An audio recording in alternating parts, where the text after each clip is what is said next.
Hi, I'm Aaliyah. And I'm Johnna, and welcome to Lit Lit and Loud. and Loud.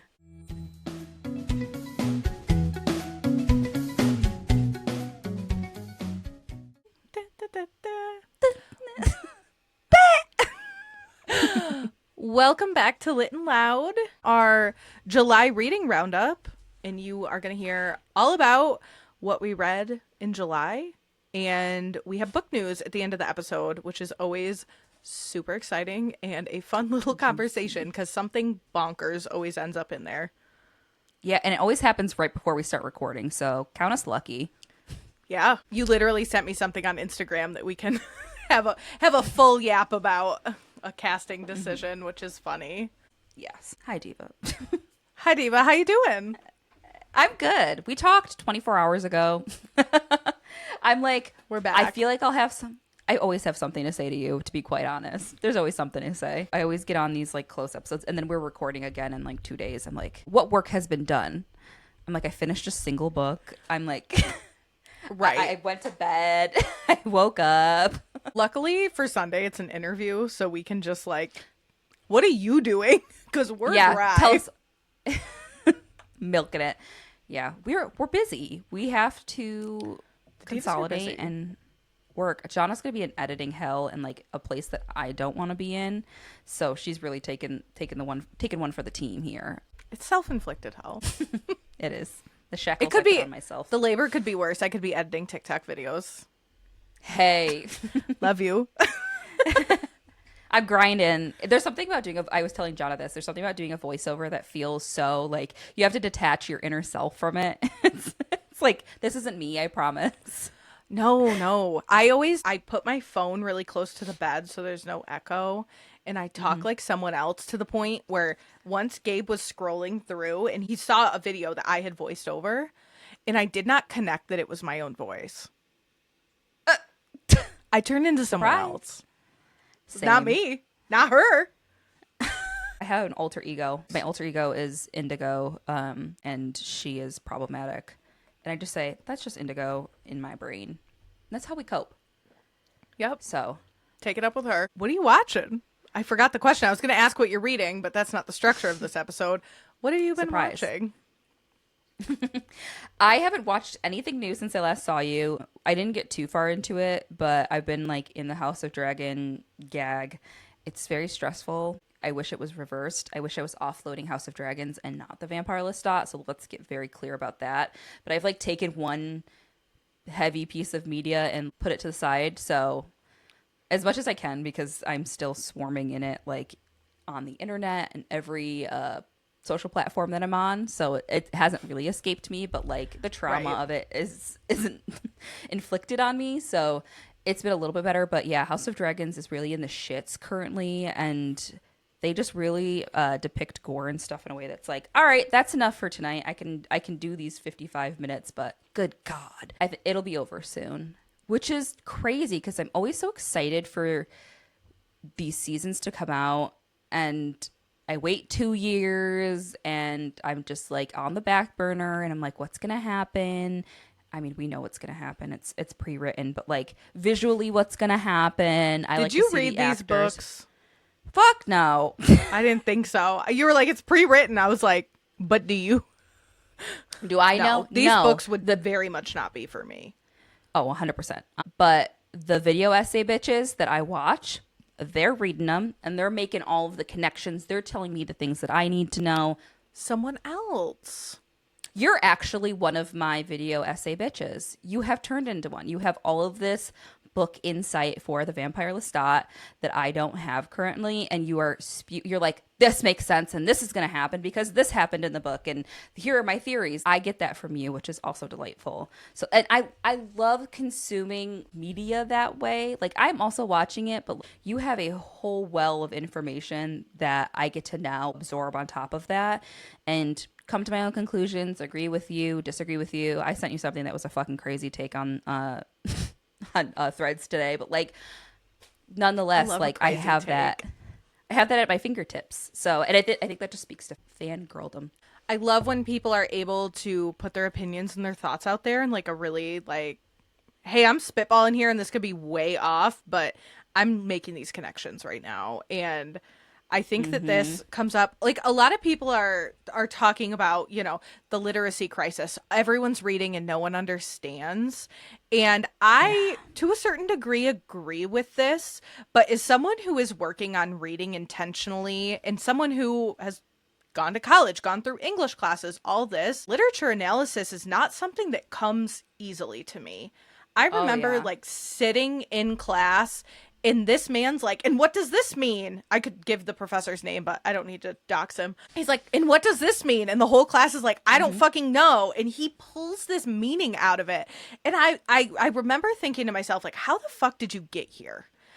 Because this makes no sense to me. And I dabble in a podcast called The Swiftie and the Scholar. And it is a girl, say me, and a smart older man that was an English professor, and they dissect Taylor Swift songs. And he has all this knowledge around classic literature and all these references and all these things. And that's just not something I have. And this seems like sometimes there is space in this community to really get like down and dirty with your theories.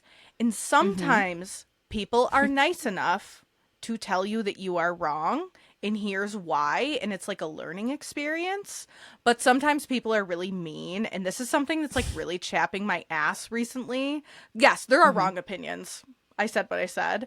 But I have seen people, especially like surrounding Lestat, be like, I'm going to start blocking everyone who says blank. And I'm like... Too much energy. Too much energy, because we'll get into it, but like specifically... Vampire Lestat season finale spoilers ahead, specifically surrounding Paul visiting Lestat in that setting and all this stuff. And they're like, and here's why you're wrong about your theory. And I'm like, you explaining this makes sense to me, but obviously I didn't get there on my own, and I'm not stupid. I'm probably thinking about this show and these books more than the average person. Thank you for teaching me, but like, I don't need to be called dumb. This is how people learn. Yeah. We just learn. This is, I think hey, we need to make space. We need to make space, but also like collect yourselves. It's not that serious. And you're right. Like, I'm going to block everyone that's just energy that is so unnecessary surrounding something that should be like, this show is so, it's dripping in so many different things. It's visual. There's books tied into it. We're talking acting. We're talking all of these Easter eggs. There's like, this show is so much. Has so many layers.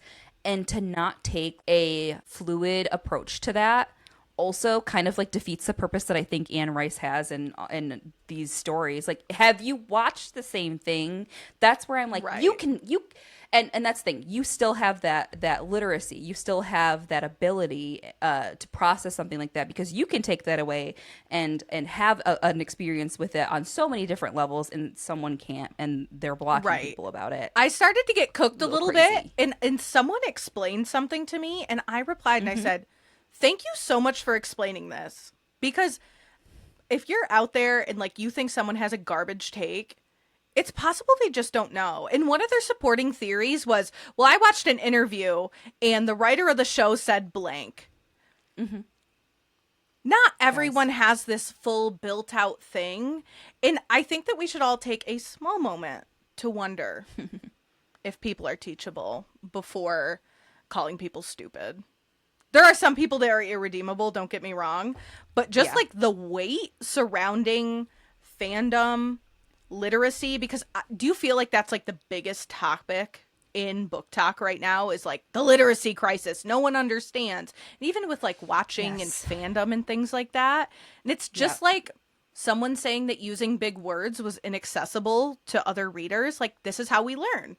We Google, we look it up, we build more information, and this is how we get there. We have to help people. We don't have to help Colleen Hoover readers, but we can help people that care. Crazy thought. We actually use this as a positive thing. But like, may I dive a little bit deeper in this? This was not the intention. Top of the episode. We're obviously this was top of the dome. But like, this is such a symptom of patriarchy and playing out in a way that is, get your fancy wine, pull out the rosé for this conversation. But like, welcome to the Dim and Quiet podcast. podcast brought to you by The Pale. We're sponsored. It's gorgeous. Just kidding. Hell yeah. We're having a good night. It's Friday night, so we have to like loosen up a little bit. But yeah, this is a true symptom of patriarchy because this fandom and the bookish space has become very empowering for a lot of women specifically, and a lot of queer people. The one thing that patriarchy hates the most is seeing women thrive. And also, there's a piece of this too, that there's so much knowledge, even, and this is the conversation we have about romance all the time, it not being taken seriously and seen as fluff and bullshit. You are just afraid of women gaining autonomy and sharing experiences and understanding they're not alone and having community and learning. That's what you're afraid of. And I think that's ultimately a symptom of the patriarchy. And unfortunately, we've seen it in the bookish space before. Think about like book clubs being seen as this like silly little thing. Like, no, that is straight up fucking community. And you don't like it because your Book wife club gets to for leave. troublesome women. Period. Great example of that. Okay, Allysa. Does this come out before or after an interview? Before. That's my obsession, so let me not get in there. Yeah. But yeah, this trickles down for so many years and so many generations, and it's just really sad to see it morph in another way, and also internally attacking each other. Like, I'm not talking hot girl reads, TM, right? Like, we're talking people bullying people just because they don't understand something, or they're just trying to riff and are really enjoying media. Like, And touch grass. There's so much knowledge out there too, especially with this show. So there's a few layers to it for me personally. Like I just said, I spend a lot of time thinking about this show. A very significant amount of time. I am trying to read more intentionally. So this is something I'm actively working on in time with liking this show, knowing all this stuff, but I am still new to this fandom.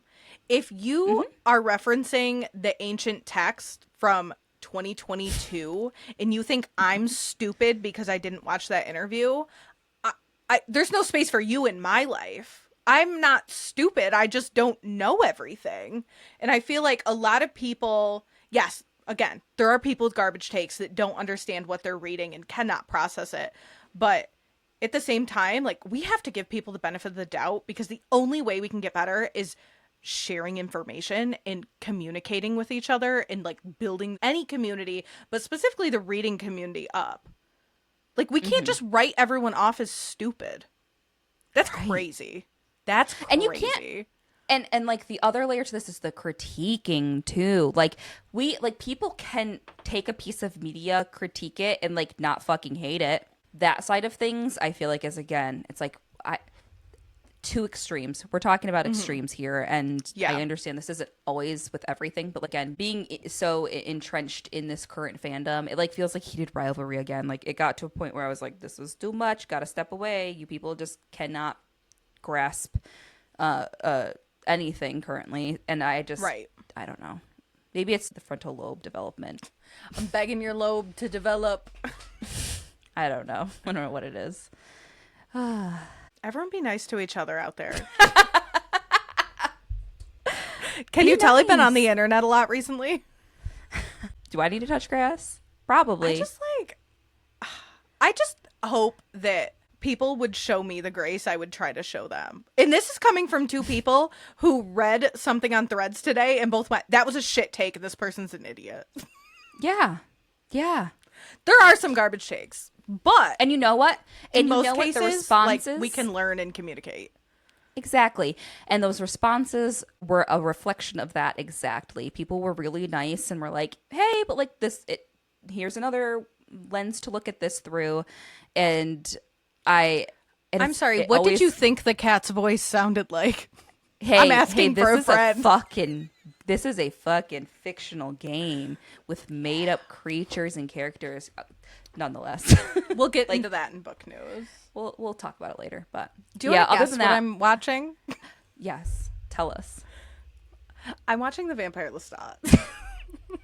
Branded dubiously. Check out my Etsy store for the vampire. My other ride is the Vampire Lestat stickers that are rainbow holographic. They are so cunty. I have one. Wait. The Diva one. Yeah, pull them all out. I'm pulling them out. This particularly, I have the blood of Akasha in me. This one eats. I'm that bitch. It's getting a permanent spot on my laptop. I'm just making room for it. This little baddie. Isn't that so funny? Also, the shape. This shape was genius, by the way. It fits in it fits into curvy little stickers perfectly. I was worried she was a little too small, but I was like, that's cute.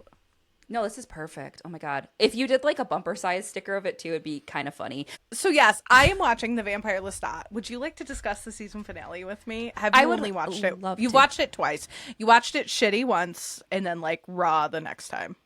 Yes, and I've watched portions of it since, not all the way through again, but I do have my notes on my phone. Excellent. I had to make my own. So I brought the notebook to show you my handwritten notes. And these were so manic. At one point, I can't read all of them. Like, so. Just ripping. I cannot. She's turning the page for audio listeners. Oh, one. I took one, two, three, four, five, 6 pages of handwritten notes on this show. If you want to come on my threads and talk to me like I'm stupid, I have never digested visual media so critically in my entire life. And I'm doing my fucking best. And my blonde hair's fake, and I'm not dumb. The wine's getting me tonight. Ooh, we're getting spicy. We're going to say some crazy shit, I feel it. Okay. Are your notes up? And I'll start ripping through mine and we can go through yours. I'm going to ride the wave. As we know, we pick up with our BBs decapitated, which just fucking kill me. Do not tease me like this. Could be nice with the pinky touch. Our boys are dead. Watching the intro sequence, I don't know if you full watch it. Watching that in the context of seeing the whole show, seeing the seance scene in there, seeing the long table scene, seeing all these things in this, I was like, the whole season was in here. What do you mean? That was crazy to me. That was bonkers. Was just the second that hit. And also in the previously on, they had that conversation that I brought up a million times between Lestat and Daniel, where Daniel says, you requested me. And Lestat's like, no, someone randomly hired you. Because we get the payoff that Armand is the fucking puppet master here. So I'm like... And people on threads are calling you stupid. Oh, my God. Yes, I'm stupid. Hold on. Oh, yeah, put them on. Armand saying I'm here to make amends. Amends is the funniest piece of writing. And he's so serious. The delivery is so good. So the take here truly is that much like the conversation that Malloy and Louis have when the Telemasca shows up in the restaurant in episode 1, we are getting Lestat's version of how he thinks this went, which makes it even fucking funnier that Armand says Armends. Because he's like, yeah, that fuck cloud said Armends. So funny. Armand immediately admitting to how much time he spent watching Daniel is super important because we have found out today via Comic-Con panel that we are getting Queen of the Damned. So we are probably going to get a very thorough build out of Armand and Daniel's relationship. Okay. Crazy. Absolutely crazy. So we get like that little teaser with them, and then we get Lestat transcribing his bird song, walking in the most beautiful purple shirt I've ever seen on a human, in the cloak. Bitch. Gag. They saved that suck for the off end. Whoever did costuming this season. I hope it's a woman. Probably. Like the wind, like the light breeze. Contessa. Did you see the post I sent you on the green screen treadmill and it was a 360 camera? I was like, budget. Eats. No wig budget, but budget for the cloak. Poor Gabriella. She's such a beautiful woman too. I'm the most offensive wigs, in my opinion, are the other iterations of Lestat. Oh, those two wigs, baby Lestat, bad. Teenager and baby Lestat, bad. Also, Gabriella has acted whoever this actress is, she has acted in a way where I will hate this actress every time I see her for the rest of my and her life. That's how I feel about what's Dead his name? to me. Jesse Plemons. And every time I see him in something, I'm like, yeah, he's that fucking dickwad. I hate this man too, but because of his involvement in Begonia. Oh, okay. I've yet to see that. I love weird shit, though. I need to get in there. Fucking weird. Yeah, you'll hate him in that too. I feel like he always plays a hateable character. Just like a weird little guy, like a little worm. Sorry. Right. Not the tangent it's we need okay. to be on. Back to Lestat, walking in this beautiful purple shirt, in this beautiful cloak, hair in the breeze, him transcribing birdsong. This is the most peaceful, beautiful visual. And then he comes up to his line of waiters. It is D. It's not Akasha. Not watching it on my phone, I learned something, which is beautiful. He plops down at the table and they're like, we're here. We're the failure finders. And we are going to list all your life's failures to you. Right. I'm doing that myself every day. You don't got to fucking tell me. Hey. The prison that is my brain. Same Lestat. Guns out. Guns stay out. So this happens and we get this horrible reoccurring thing of every single time someone says something, Gabriella's like, oh no, but he was successful because blank, which I'm saying all these things to myself, but Gabriella's doing it to manipulate him. To mock like, him. Full on. Yes. Yeah. She is doing it like, well, and everyone's like, your theater was a failure. And she's like, it ran for 150 years. And fucking TC drinking her bottled Coke goes, that's longer than Wicked. Crazy. TC was such a gift sitting at this table. Showed out in this whole table 8. segment. So good. We immediately learn that Claudia refused to attend the table, which we've all... Lestat's heard enough from her, right? Me too, because I couldn't handle it again. That was a lot. Right. So Magnus is sitting at the head of the table, and Lestat says to him, like, I had a turning that was non-consensual, which is really important because I don't think, like, the last time we heard Lestat talk about this, it was in a way, like, biggest fan, that whole sequence where he has romanticized this turning. So it is a very big deal that he is suddenly like, you know what? I didn't fucking... Guns stay out. I didn't fucking ask for this. I didn't ask for this. And Magnus looks at him and says, consent is a 20th century concern. And just completely brushes any feeling he has to the side. Which is disgusting because Magnus is disgusting. Oh my god. Get his fucking face off my screen. Brush your fucking teeth, loser. What the hell? But also, this is like a reoccurring thing for Lestat. This is why we know. This is why he is the way that he is. It's every single person in his life. He is searching for the one person that will not bring this energy to him. And this is, here is the table of the people doing it in a compounded way. Oh, and something about that. We'll get to it later. Never mind. We'll get there. So I do want to note that this is book accurate, Magnus. So Magnus turns him, says, hey, go in there, go to coffin in there. All my treasures are in this tower. And then he builds a fire and kills himself. So that is said directly in this episode because I feel like sometimes they really dig into book accurate stuff.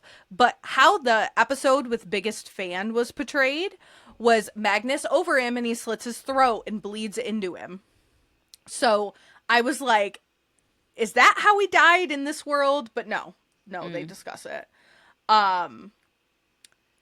Lestat asks for he says, I have 2 makers, acknowledging Gabriella and Magnus, and the vampire Sophia, the cunty 20th century version of her, stands up and then goes to sit at the head of the table and turns back into Gabriella, which I thought was such a cool visual in this scene. It is. Because she goes from like shoulder pads, cunty lob, and she sits down and her French accent's back. She has this like beautiful head of hair. Yes. Also, canonically in the books, vampires can't cut their hair. So her having different hair means that she is cutting her hair every day. And doesn't he say something about that maybe a couple episodes ago where he like calls her out for doing it and like calls her silly, basically? Oh, maybe. I feel like that came up. He was, maybe. I don't know. Here's the other problem is I'm getting book information from you, and I'm like, did I learn that in the show, or did I learn that in Johnna's book recap? I'm going to get back in. It's going to be crazy. I'm thinking about immersive reading them. We leave the table kind of there, and we jump to Armand. Back with Louis. Yes. Louis's head is on a platter in a butcher shop. In front of him. Disconnected from his body, which is crazy. And I have this beautifully drawn note right here. So on this line, it says, "Is this Armand low-key hot?" And then I wrote, "Fucking Regina." And then I drew an arrow from the hot note and said, "Okay, he's a fucking freak." Wait, psych. It's like the side profile turn. Hold on. He's a little crazy. There was something about how was the he was bun. like looking into the camera. I was like, and I think Assad is like, I have a note back here. Let me find it.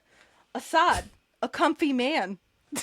Yeah. Sweet gem of a human being. He just sinks into every couch he sits in. Like, he's so sweet. And for whatever reason, whoever plays Gabriella, fuck her. But, like, Assad is not Armand. And Armand's redeemable because Assad plays him. And I can't explain this logic. This is girl math. Yes. This is girl math. It was really the side profile and getting that man bun.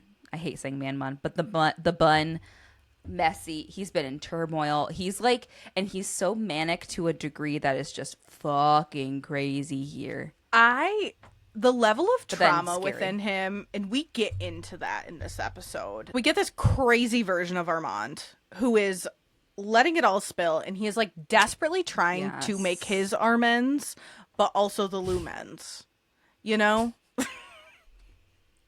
Yeah, he's like the desperation in one being that Armand manifests is just so ridiculous at this point. And that's like, I mean, all of this is like led up to it. Like, you know, we're at the finale. But he acts in a way that is so alarming. That's why it is so, Sweetie Pie Baby acts like a psychopath.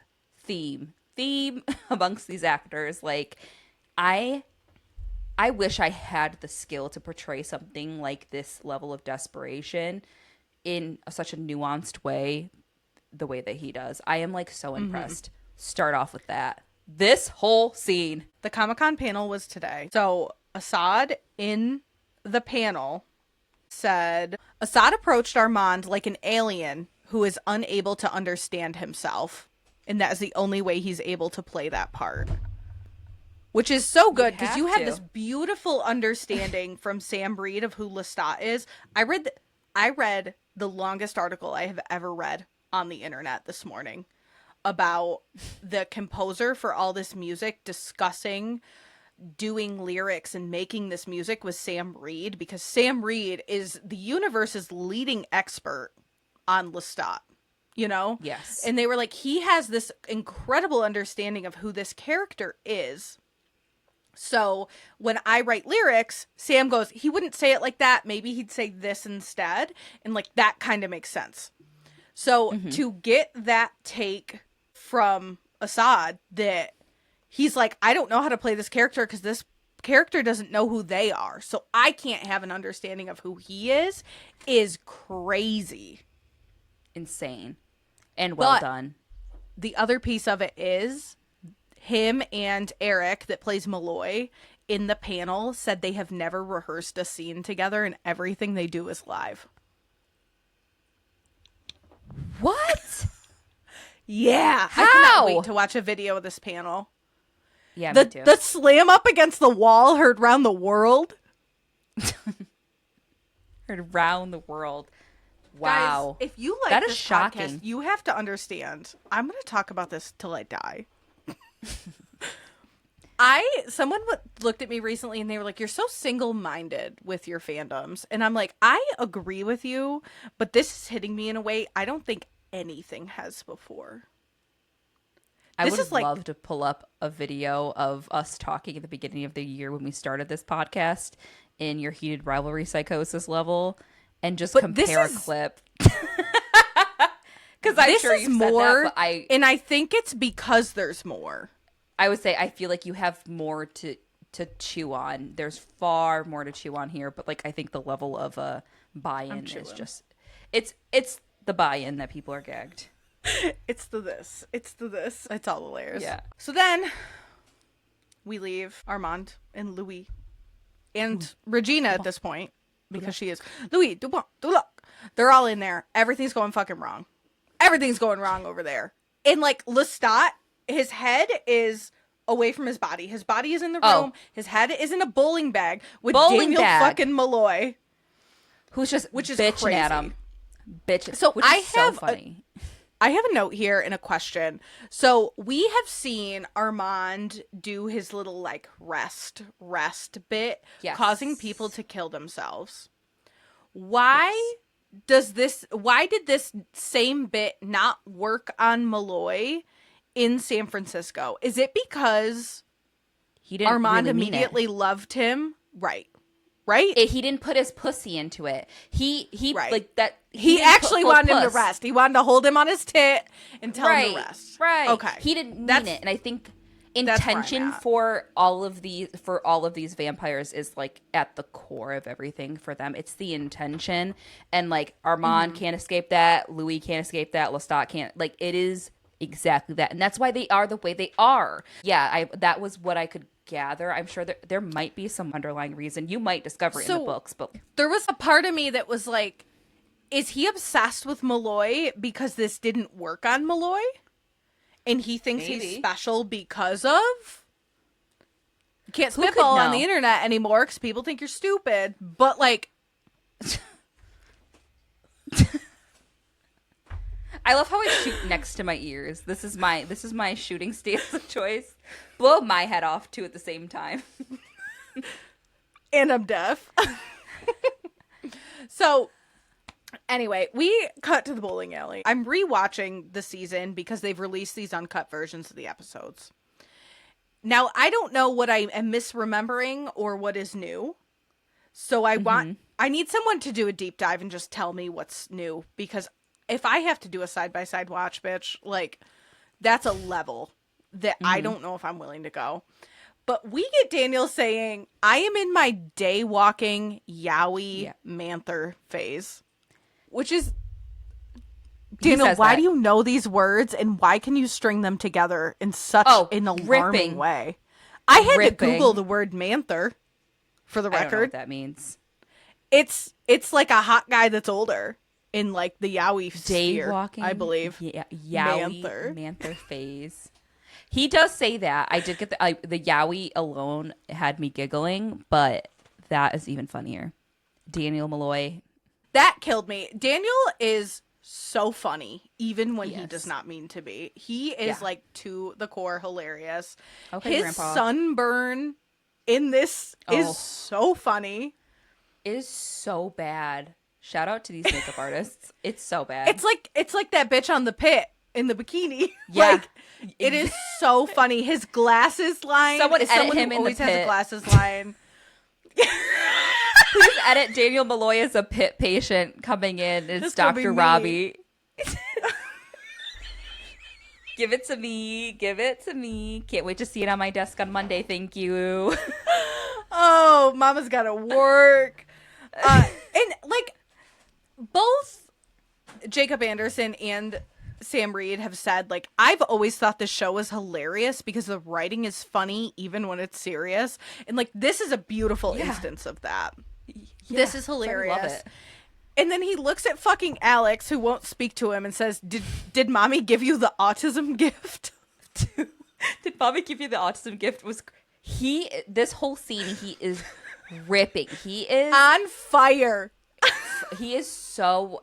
I can't even begin to explain. And he just doesn't stop right up until the point he fucking puts his head into Lestat's brain, into the bowling bat. That scene is so goofy. It's so good.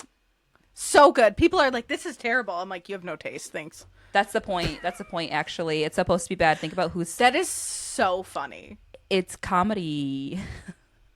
After the bowling alley, we cut back to Armand and Louis. And Regina is also there. And Armand says one of the craziest things he says in this whole season, which is that Louis is his Claudia. Claudia, crazy take, Armand. But, like, incredible. Armand was in that because of the guilt around him and taking the life and the whole thing. Like, okay, this is like so heavy. It is, but do you think in this instance this is possibly an instance of Armand trying to make himself more important to Louis? Do you feel like I would agree, but do you think there's that much introspectiveness happening in this current group and this I don't think Armand can get there in a real way, so I'm Maybe like he's making our amends. Yeah. I don't know. I don't think that he's trying to make himself more important to Louis. I think he's admitting his own failure. And I think he's trying to tell Louis to, like, go fuck himself because he's so like, I pitied you. That is why I kept you around, because I was trying to make up for a mistake I made for 77 years by, like, killing these people and trying to make it up to you. And that's why I stuck around. Fair enough. I don't know. You know? Yeah. No, I mean, that's the point he was making, but I just feel like take? Sometimes that Armand doesn't know shit and he's just saying words, because I'll also believe that.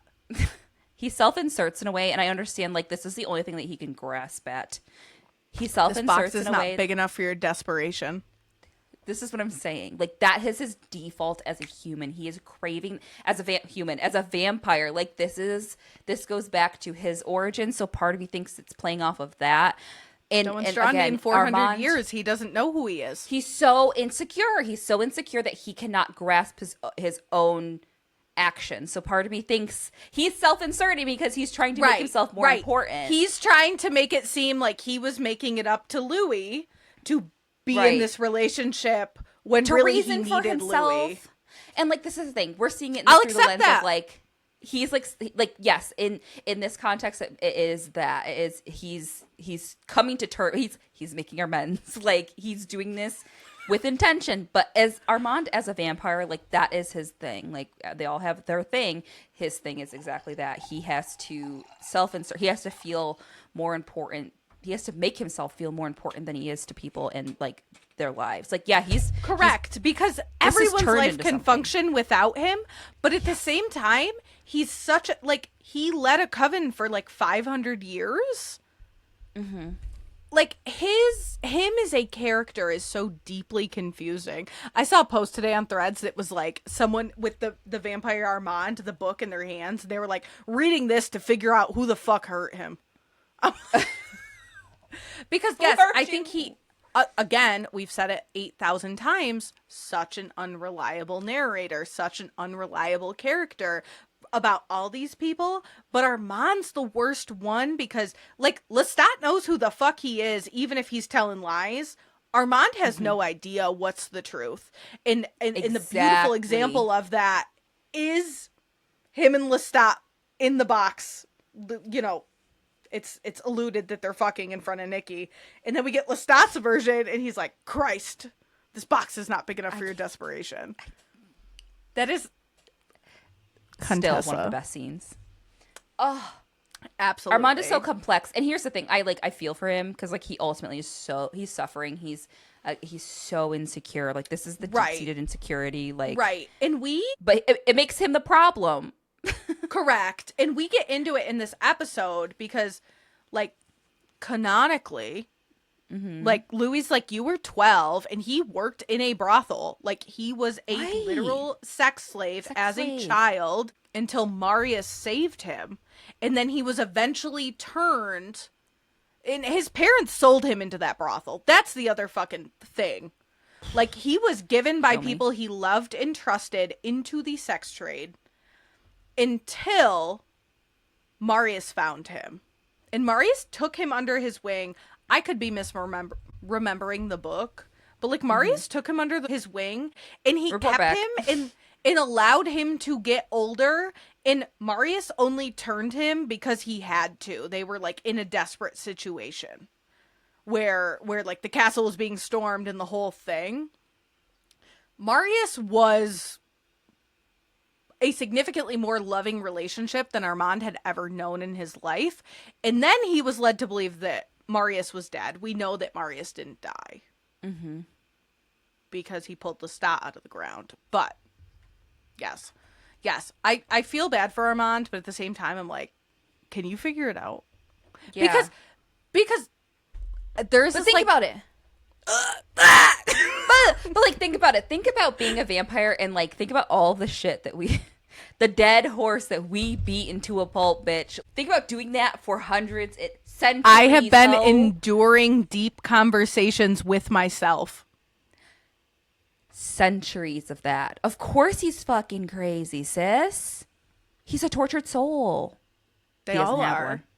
There's this really interesting... So I was driving down the road thinking about this the other day. When Marius pulls Lestat out of the ground, he, in the books, is only buried for like 10 years after Gabriella leaves and Nikki dies. Yep. And Marius says, like, something to the tune of, you are such a young vampire to have done this already, but you have experienced great trauma. And I guess that implies that, like, that's how vampires deal with their trauma, is they bury themselves underground and, like, argue with themselves for X amount of years, and then they emerge anew, kind of thing.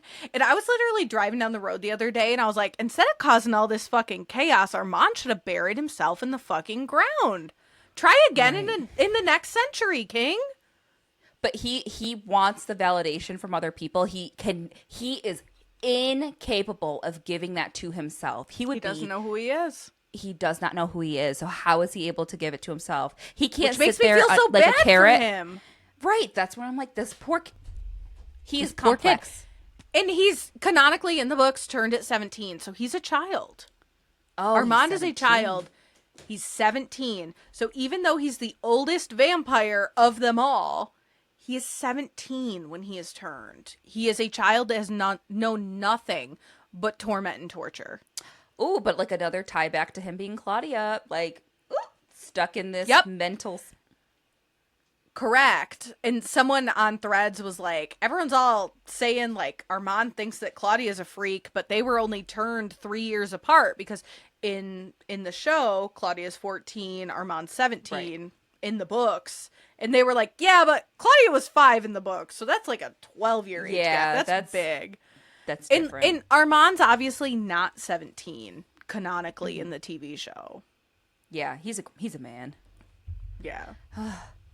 Assad, I love you so much. If you want to come on the podcast, you have to tell us. Get him on here. Cut back to Lestat and his long table. We get this witch burning scene to one of the most incredible scores of the season. And we've talked about the music a million times, but the score... This was so awful to watch, just letting everyone know. Terrible. In the back and forth with him holding Claudia's face, watching that man die. Yep. Sick and twisted, deranged. How did you interpret Gabriella holding Lestat watching this happen? Like, what do you think her motive was?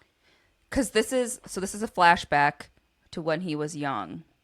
Like, I think she's just a sick bitch, to be quite honest. Like, Gabriella is an anomaly to me. I like all the information we do have in, again, I have show landscape and then whatever Johnna's told me.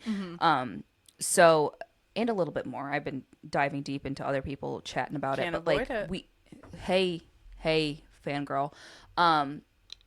It just, in my heart of hearts, I think Gabriella's big thing is just she is deranged, right? Like, she is just straight up fucked up. She does everything for reaction. And so, like, I don't think she ever does anything with intention other than to get a reaction. And it's mainly pointed towards Lestat. We're seeing it in the context of Lestat this whole season. But, like, that level, before any turning, before this whole dynamic that they have as vampires, like, I cannot grasp her. When they're sitting at the table in the beginning of the season and they talk to each other, he sees it as, like, they're yelling cabbage back and forth with each other. They're having, like, kiki, the two of them. Like, that's how Lestat sees it. But now we're like getting this like storybook side of things, like this. We're watching it through this whole reel of his life, and it's like in a very different context, and like who she is. It's just, I don't think Gabriella does anything with intention. I think she just does it to get a reaction out of people, and I think she's sick and twisted. I think like it goes back to the whole being like, she's just so disgusted at the fact that none of the men in her family do anything, and they're like, Lestat is the only thing that she has, so she wants to make him the best version of himself. But again, she's fucked up. And she does mention, like, I did this to get you to leave. Like, she's like, I wanted you out of Auvergne. Like, I wanted you. But I've been talking to my random friends on Threads. I'm in the DMs now. And I got a take from someone I'm, having a yap with, that there's this very distinct moment in that scene where Lestat's like, we played together. I knew that person. Yes, I knew and that Gabriella was making it very clear that she was the only woman in his life. Ooh, tea. Because I was wondering what he was like. I knew that girl, you monster. Like, why would you do that? She played at our house. You welcomed her into our house. Oh and God. I was like, she's deranged. She's just crazy. She's fucking deranged. I will hate this actress forever. I'm so sorry, Queen. Like, I think she's doing such an incredible job portraying this character, and I know she's reading a script. This woman is so fucking evil. It's that hard front wig too. Ooh. Ooh. Even I hate a wig that's supposed to look really good that looks really bad. Like something like a lob. I have my whole pussy into a blonde platinum gray lob. Nothing's more me coated. Yep. It ain't right. Bad. Nope. There's no plucking. That the wig department didn't do good. That's the only thing I have to say. The wig budget. We're begging. I literally read a thread today that was like, at AMC Plus, at Anne Rice AMC, begging for a bigger wig budget. Real. Okay. So we have that absolutely horrible witch burning scene. We cut back to Louis Duloc and Armand. And they are going back and forth. Armand is trying to make Louis make his lumens. And Louis is just fucking beefing with him in the most incredible way. Louis way. And he screams at Armand, the love of my life was him. And then he writes out this apology and he's like, when I kissed you, it was for Lestat. It was for Lestat, yeah. I knew what you meant. Not you, never. And just rage baiting him. Sir, your head's on a platter. Your head is literally on a platter, but my dads want to be together. They love each other. And then they have this absolute heart-to-heart about how Louis, the pimp, was with Armand, the man sold into a lifestyle he never asked for. They have this really serious, like, gut-wrenching conversation. Whether it was real or not, who knows? We will never know. We will never know the intention behind it. Did Louis mean this? Did he try to save his life? So, yeah, what's your take on it? Also, is it Armand's delusions? Because he's, like, doing this internal... No? But it's Lestat's point of view. So I don't think it's Armand's delusions. It's Lestat's point of view. It's, like, and they're talking through... I know. It's, like, it gets so convoluted in this bitch. It's too much. I know. And I love it. I love it. But, like, I've seen that come up, too. I'm like, I think that's reaching, to be quite honest, but nonetheless. I know he's crazy, but... Yeah, I don't know what the exact situation is, but they have a conversation leading Armand to be like, okay, let him go, sew their fucking heads back on, I don't give a shit. I'm out. And then he cuts Regina out of her restraints. And we do learn that Armand was behind Regina the whole time. And again, rewatching episode 1, where we get Louis and Malloy at this dinner, Louis looks at Malloy before the Telemasca gets there, and Malloy says, oh, I've taken up bowling. And Claudia comes up, and Louis says, you know, I saw her in the street the other day getting off the subway, and she walked into a diner in New York City. Like, the ultimate, like, watching with the clarity we have through this whole season has been just incredible in the rewatch. So Yeah. Armand cuts Regina out of the chair and looks at her because he is serving cunt at all times and says, bad things happen to girlies who talk. I watched an interview today with Assad, and he said, and the question was, it was Jacob Anderson, Assad, and Eric Bosman that plays Daniel Malloy, and they were asked what the worst note they'd ever gotten on a set was in general, and they all kind of like said their little memes, and Assad's like, honestly, the one I didn't know what to do with was he got like pulled to the side, and the show director said, I need you to go out there and serve cunt. And he went back and like gave the take, and he goes, in the moment I didn't understand, but he got the job done by saying that. So I would like to think that is how we ended up with bad things happen with girlies who talk. Yes. I believe so. In my heart of Absolutely hearts. incredible. And then we get that ending little clip before their heads are sewn on, and Armand has sliced an A into Louis' chest. He wants to be remembered in a way that I wish I don't ever want to be perceived. Is people putting their life on the internet these days? Crazy take. But yeah, Armand he's just a lover boy. He's Also, have you seen interviews of Jacob Anderson talking about shooting the severed head stuff? Because for whatever reason, his green screen shirt was a crop top, and he's like under the table, like shoulders out, and he's like, but why is it a crop top? You know, some PA picked that up and be like, and went, this'll do. Serve, bitch. And serve cunt. It was the same one. Yes. So after all that, we cut back to the long table, but the long table has been converted into a stage for me, specifically. And can I Yeah. back up No. 2 seconds? Yeah. So the moment that this was the point, I was like, oh my God. The moment that there's like this giant, like they're all going at him. The alarm goes off. It's an iPhone alarm. Worst sound ever. Snooze. He turns, looks down, restarts the timer, and the way that he gets up on this table, this is my Lestat. And then the following scene, but that whole transition ate that crazy. Thank you. Just Perfection. sent something flying. Perfection. with the star emojis around it. We get this beautiful table scene.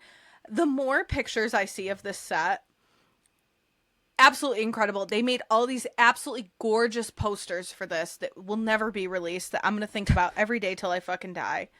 And that's really hard for me.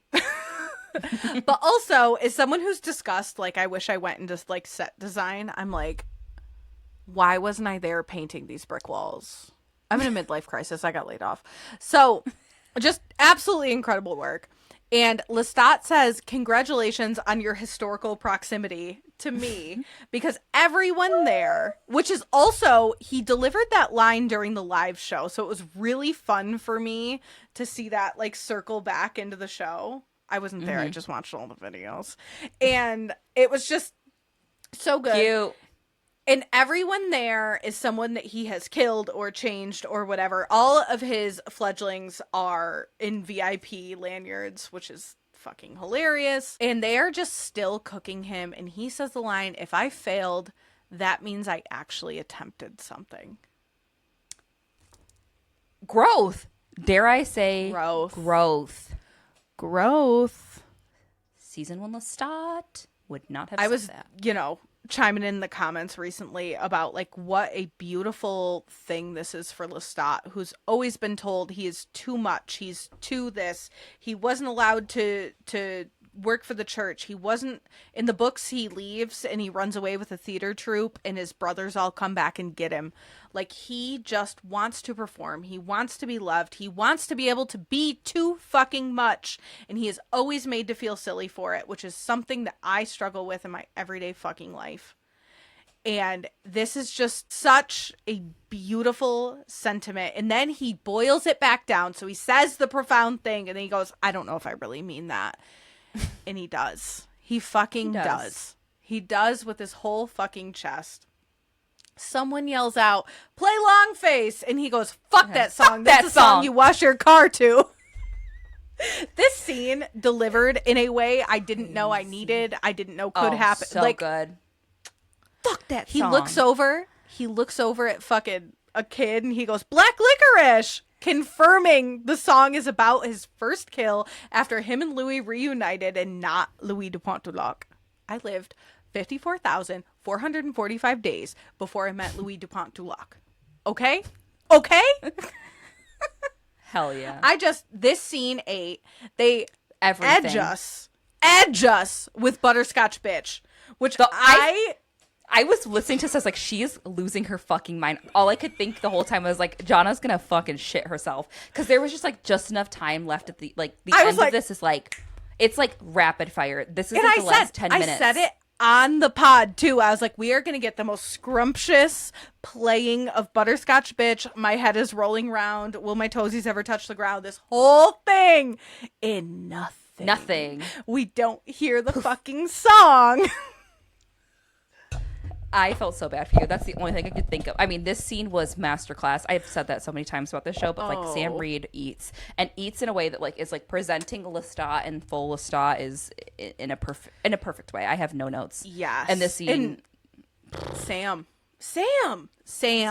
whole pussy. And I've 2 interviews I'm going to bring up real quick. One, he said he's not a method actor and he can just like sink into the character, and method acting fucks with his head. So this poor little man that's so anxious he bites his nails, snaps his fingers, and he's Lestat, and that's everything to me. That's real confidence. That's real confidence, being able to do that. And then when I was reading my massive article about the song production and whatever, the man giving the article, I cannot think of his name. Daniel? His name? Whoever wrote all the music. He said it was Sam's choice to sing all these songs on set because we told him that he did not have to, and he 100% wanted to, and that was the way that he was going to give his absolute best performance. And I think that's such an incredible choice. Yeah. Like, he sang all those songs live and put his whole... Daniel Hart is the man's name. He just, like, he gave in ways that no one had to, but it was important to him. Mm-hmm. And it's important to me, baby. To you.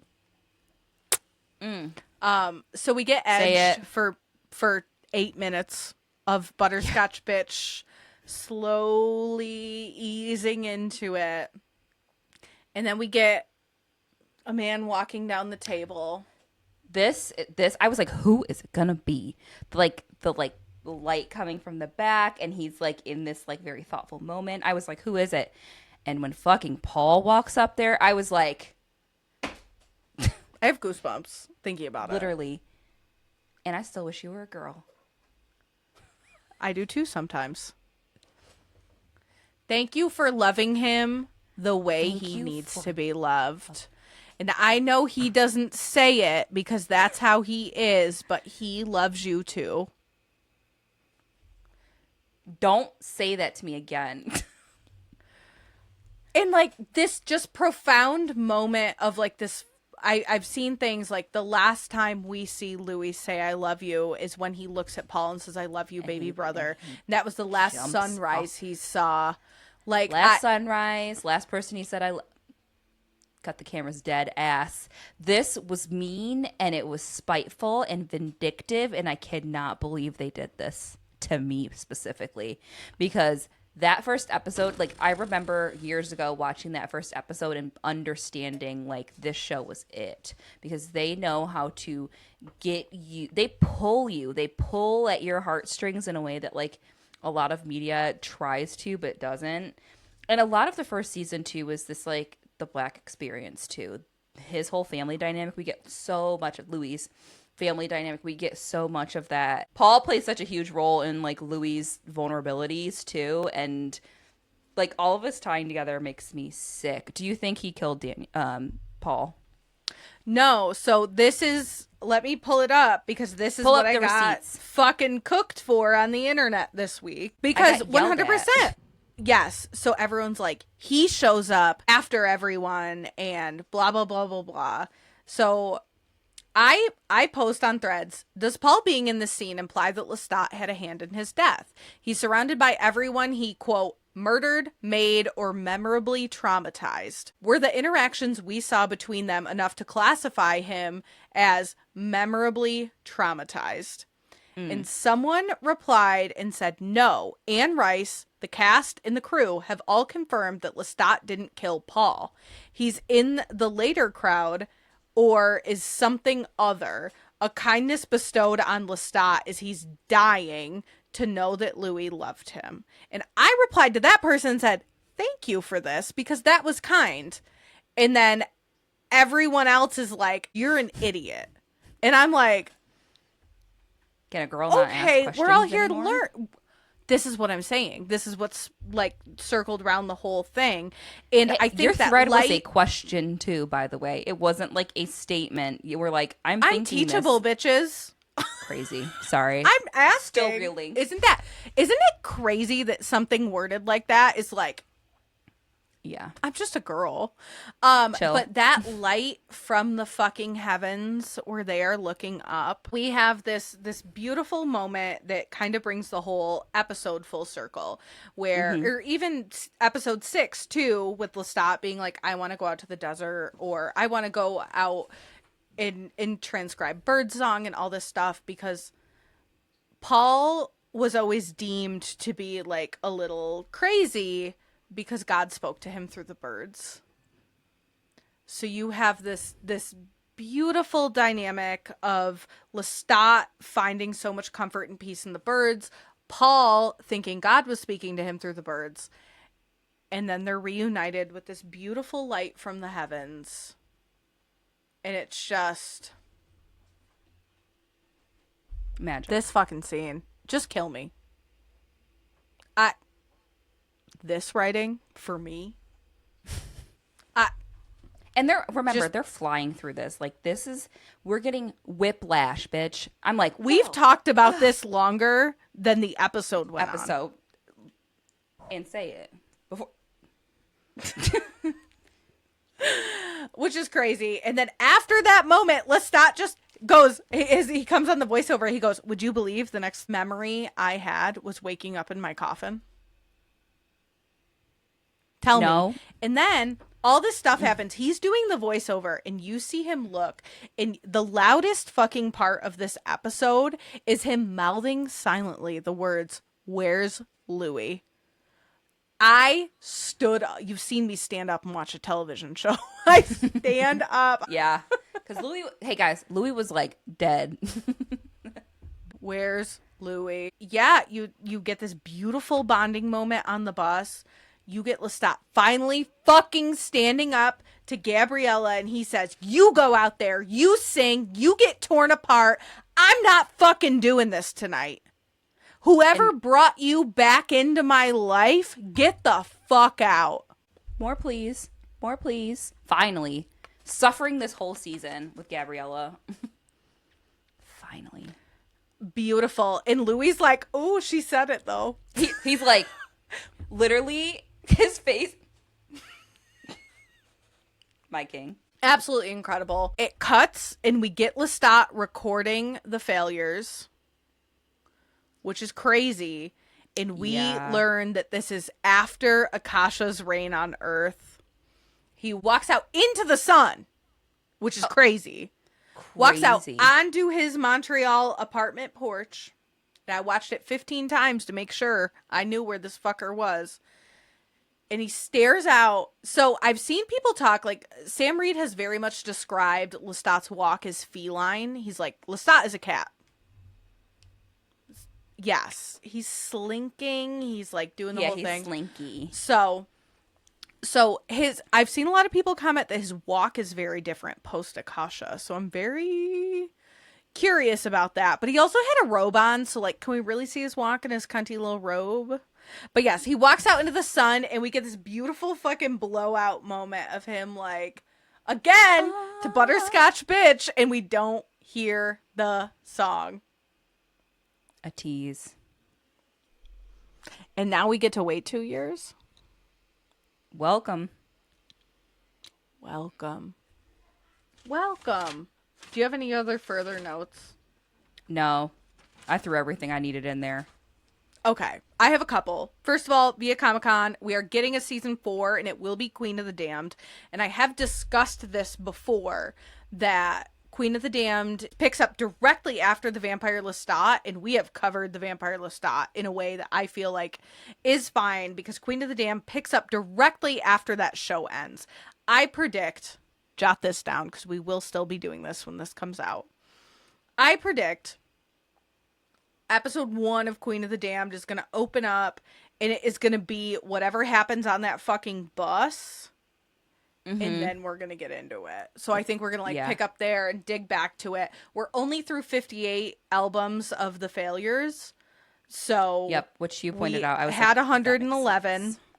Yes. Jacob Anderson, he in an interview went on this like really long-winded conversation, and he was like, I think that this season of the Vampire Lestat is going to be misunderstood because it falls into the third album theory, which is something I know nothing about, but he went on to explain it. Pretty much the synopsis of what he said is, your first album, you're just out there to prove yourself. The second album, you're out there to kind of expand upon what you've built. In the third album, everything is fair game. You own it. You are just out there giving what you wanted to give the whole time now that you have this audience. And you're admitting through this album that if anything fails on this, it's mine. But if anything succeeds, it's also mine. Which I thought was like a really crazy take on this whole season. Because the more I see people, I have seen the nastiest takes on this season. It hit for me in a way. People will...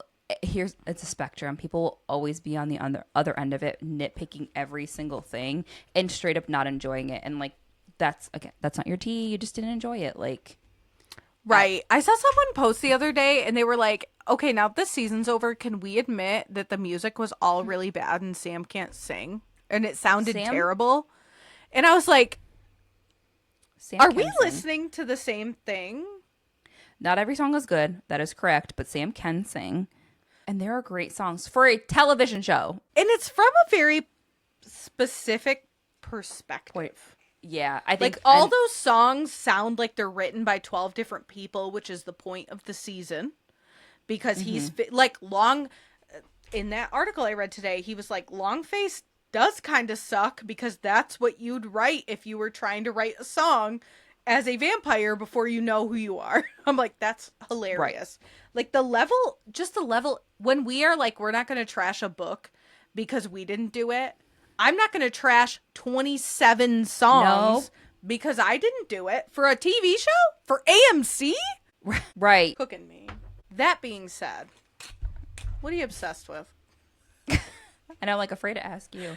I have two things. We had an incredible interview last night that won't come out until the week after this. Yep, the week after this. It's our interview with Allysa from Stories and Spoilers podcast, and I think she's just a gem of a human. I cannot stop thinking about the interview. We talked. Same. Literally fucking homework. I had my Fable open. I was like, everything she was saying, I was like typing. It was so hard to conduct we have invited so many people to follow Lit and Loud on Fable. Find us on Fable. We would love to interact with you on Fable and come look at our TBRs now that we've talked to Allysa, because I have never heard someone be able to deliver book recommendations in this way. Like, you want to talk about my reading retention journey? The books. She gave us everything. She gave us plot and why we'd be like, we like this. And she's like, literally talking about something completely different. She's like, I know a book that reminded me of that. Da, da, da, da, and like gave us everything. Author, synopsis, why it's connected to that. Like, she is an encyclopedia. Yeah, Allysa, we love you. Diva Down, Day One Diva. She is such a supporter of the podcast in like a real way. And we love her. And we love her podcast. Loved her energy. The other thing, incredible. Yes. The other thing that I am obsessed with is my son, Milo. my little baby. He is 6 years old today on this day. He is my sweet. I wish I had him here. He never comes on the pod. He is Get Milo in here. Milo only has one eye. He has eye only reveal. one eye. Milo is Drew's cat that I... Oh.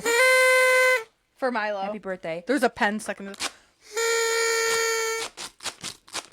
Happy birthday. He got a little chicken. He got a new harness. We went outside. So his favorite things right now are being outside in the sunshine and eating grass, which he's not supposed to do. So we bring him out Holly in a controlled way. We do not let our cats outside. And he wanted to go into the basement, which I will have to do after this. He's very obsessed with our basement. He is. They're obsessed with I've stairs. accidentally let him into the basement.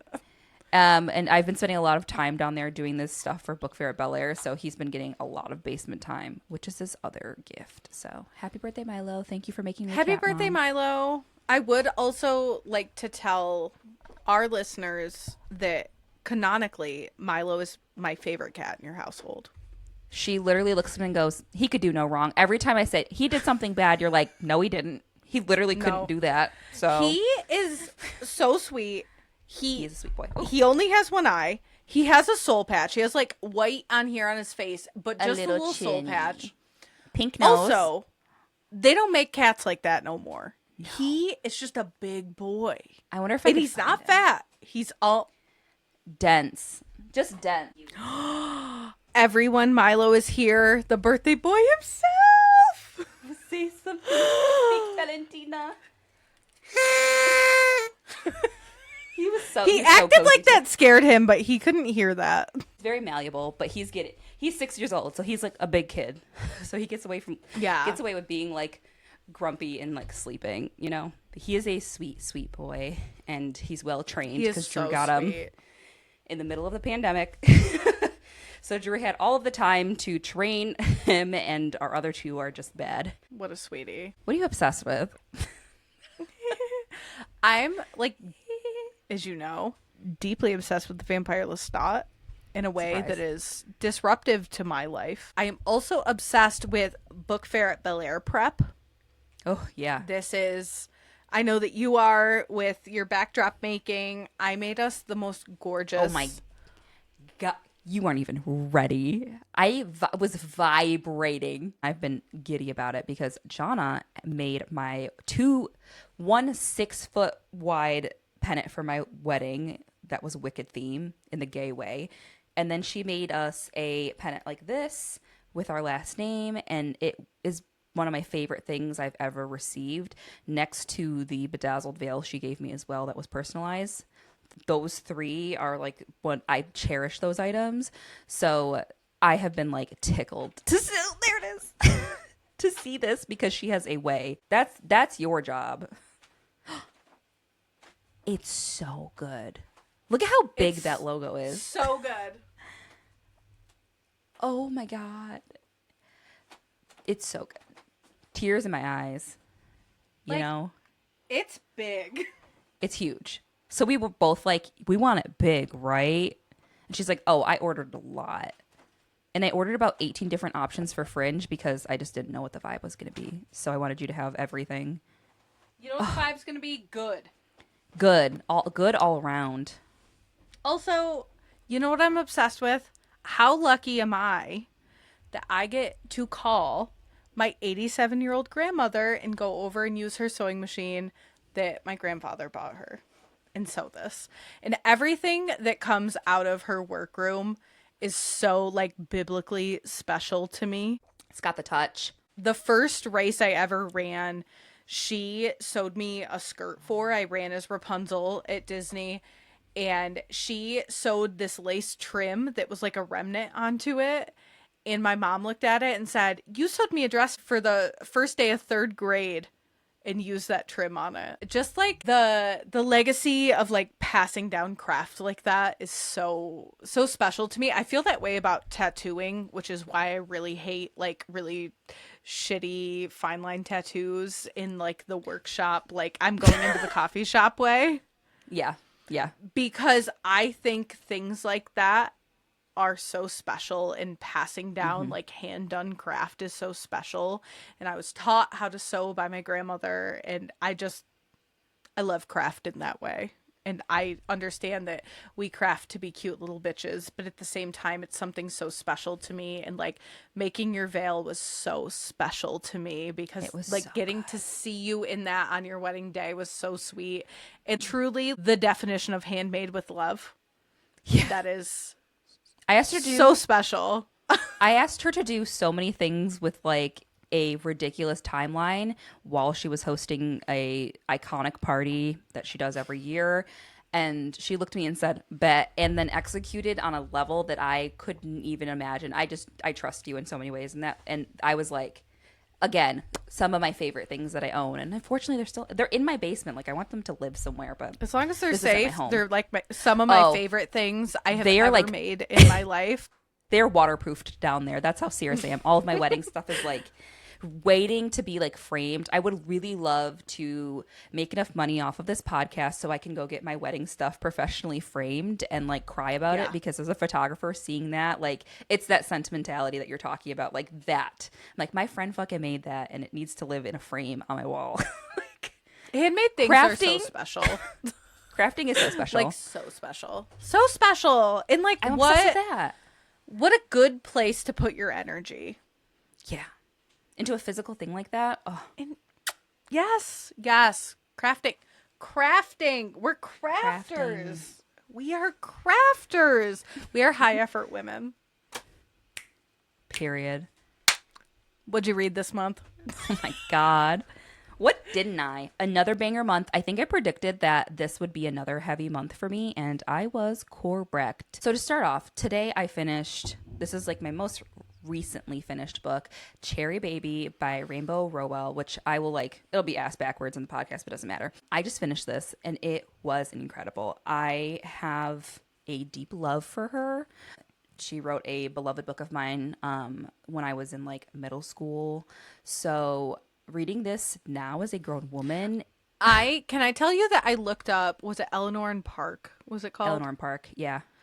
I looked that book up because I was like, was it a kid's book? Was it YA? Will you explain this book to me? It came out when I graduated high school. So you're like, I read this book when I was a kid. And I'm like, what? A young kid. I would say like middle school, high school, or at least high school. So Eleanor and Park, maybe like I should pull up the synopsis so I'm not fucking butchering it. But so this is about a young woman and a young man who meet on her bus stop. Eleanor is like fat girl. So this is a lot about like fat girl representation. She writes in a way that really kind of spells out being fat, the experience of what it's like living in a fat body in a way that I don't think I have ever received. I mean, I read a lot of like plus size romance, and I like dive into stuff because I think representation's great and I love to see myself in things. So, but she writes it in a way that I see myself like it's holding a mirror, and it's so bizarre. So at least for Cherry Baby, I'll start there. The FMC in Cherry Baby, Cherry, she is like eccentric. She wears ridiculous colors. She's loud, but like her personality is timid. She has insecurities. She came from a family of other fat women. There's so many layers to her. I feel so akin to her the same way that I felt akin to Eleanor. These are white women. Like these are very like plus size white women in your mind.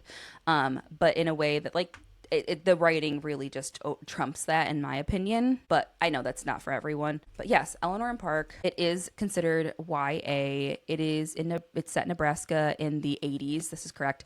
I'm like, yes, I've read this. And it follows a dual narrative of two kind of misfits that meet in high school. They bond over comic books and music, and they really just bond over a lot of familial struggles. They find a solace in each other because they're bullied in school, and they fall in love as they do in YA romance novel. But it tackled a lot of stuff. Now there are people have like opinions about Eleanor and Park based on like the times and the writing of Park specifically, but completely removed from that, it was like a book that impacted me as a kid, so I'm not taking it out of the count. But this book rocked my world. I did say yesterday, which will come out after, that I think this is probably my favorite read of the year. And I would say thus far it is. It was moving. The writing was incredible. The story pans out how it pans out. I didn't really expect anything from it, which was kind of like the way the book was written intentionally to be. Like, when you're like, I'm following the path of what's going to happen here. Yeah. But we get so much introspective. You get so much character development too. And we all know, I've said it a million times on this podcast, that is what makes a book for me. The ability to take a character and put him through this arc in this short of time. Like, reading a book is not a long time unless it's a long book. But like, reading a standard novel is not going to really take all of that time. So like, I'm just amazed at authors that can do that. We talked a lot about it with Chuck.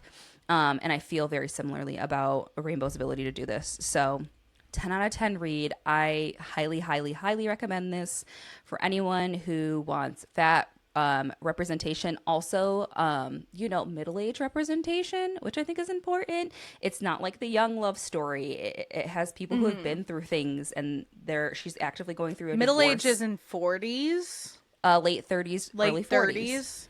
Okay. Middle age. I don't think that is, but I don't think that's represented. It isn't, and it's, I think like, that we get people real. Our age or younger, or I don't read books about old people frequently, but yeah, old. I don't feel like I read a lot of late 30s, early 40s, late 30s, anything ever. Yeah. So yeah, I really enjoyed this. Oh my god, could you imagine being married and divorced right now? Girl, no. Not that either of us are in our late 30s, but like stressed. Huh? Yeah. I feel like I am. My body feels there. So yes, recommend stressed, that. Late, or divorced? The first two. Okay. Deal. Johnna, what have you read this month? The first book I'm going to touch on is The Caretaker by Marcus Keilver. And this book I have been reading like it's full summer ween over here. I have been reading a lot of horror this month, which really is hitting for me, which I love. If there's anything that always is going to resonate with me, it is horror and thrillers and things like that. That is absolutely my wheelhouse. This book hit in a biblical way. Immediately starts out creepy. So the premise of this book is someone who is in this tough financial situation answers a Craigslist ad, and this woman's like, will you come take care of my husband for the weekend? And she's like, fuck it, we ball. I need money. She like rips the eviction notice off the front door of her apartment to hide it from her younger sister, and like everyone's doing their best. So she goes into this interview, and the woman's like, great, I will hire you, but here's the deal. I know you're here to take care of my husband, but my husband is dead. And you don't need to take care of him. What I need you to take care of is my home. And she's like, what do you mean? Like, you don't have pets? You don't, like, you need me to house sit? And she's like, yes, but I'm going to give you this video, and you have to watch it. And my husband is going to explain the rules of this house, why they're important to him. And I need you to uphold his rules of the house. And she goes home. No thanks. But my girl about to get evicted, she goes, here's the deal. I'll pay you $3,000 up front, $3,000 for watching the house, and depending on how well you do, another $3,000 when I come back. And this woman is in a position where this is what I'm saying, she cannot say no to the money. Yeah. So she watches the video, and there's all these crazy things. Like, if someone knocks at the door and they have bright blue eyes, do not let them in. If you see a rabbit in the house, you have to remove it. All these like weird fucking things, right?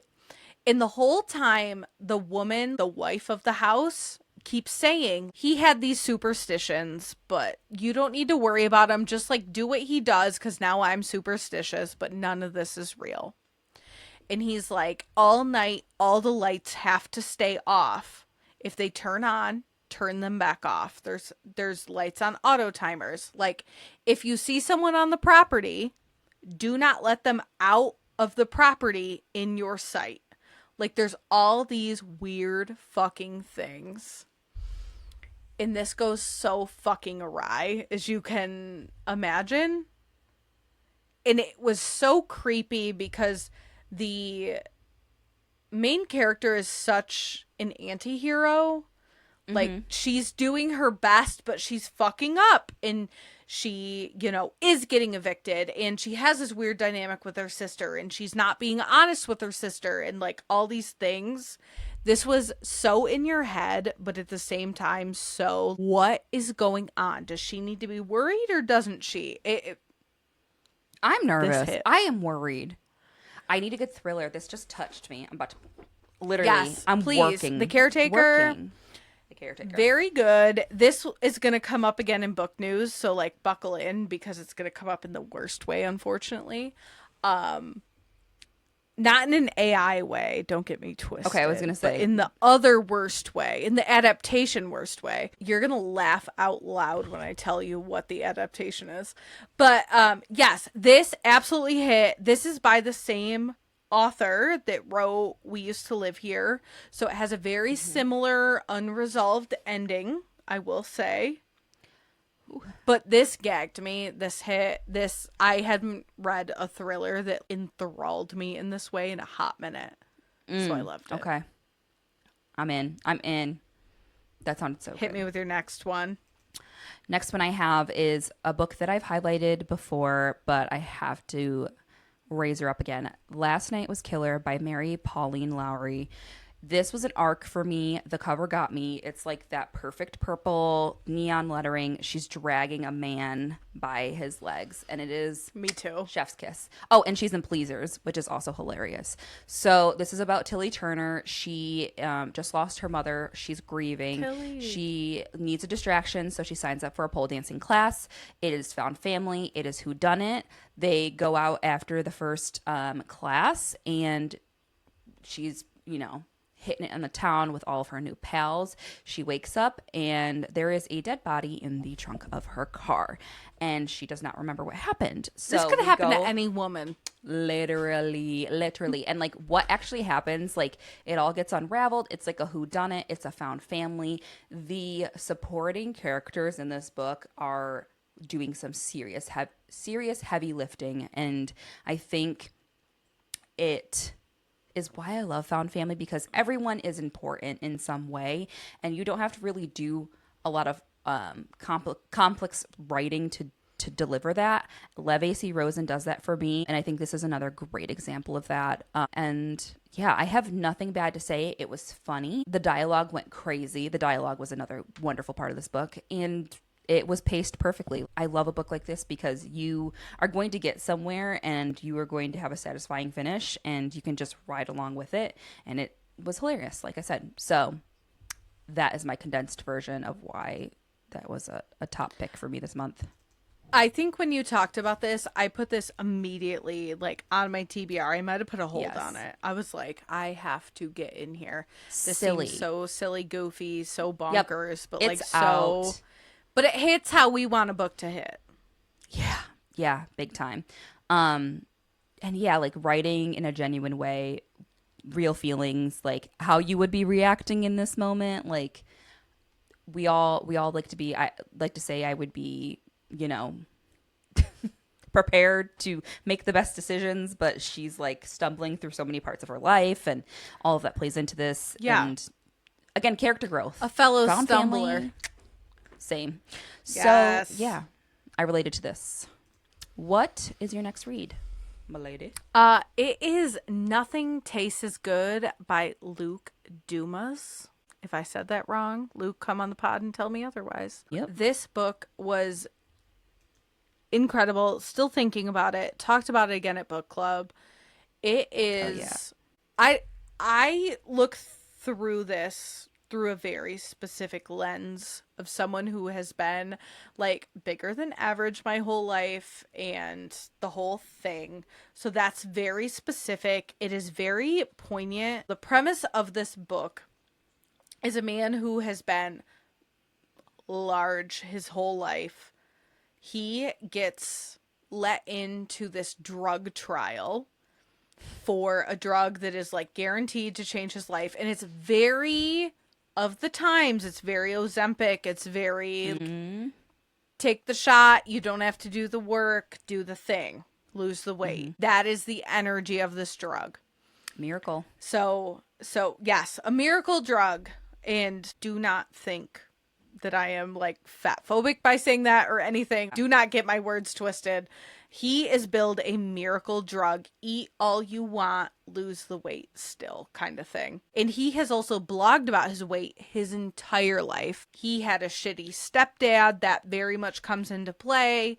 And his mom was like trying to feed him and just, you know, stop at McDonald's because that's fine. And we can like celebrate with food. And this was like so hard to read. There were so many pieces of this book that resonated in so many incredible ways. As someone who has, you know, thought negatively about their body their entire life, has grown up in a situation where like, yes, food can be celebration and food can be this, but on the other side of things, like food is punishment and food is, you know, there were so many pieces of this that were so deeply fucked up and on point. And like Allysa said, it's okay if things make you uncomfortable.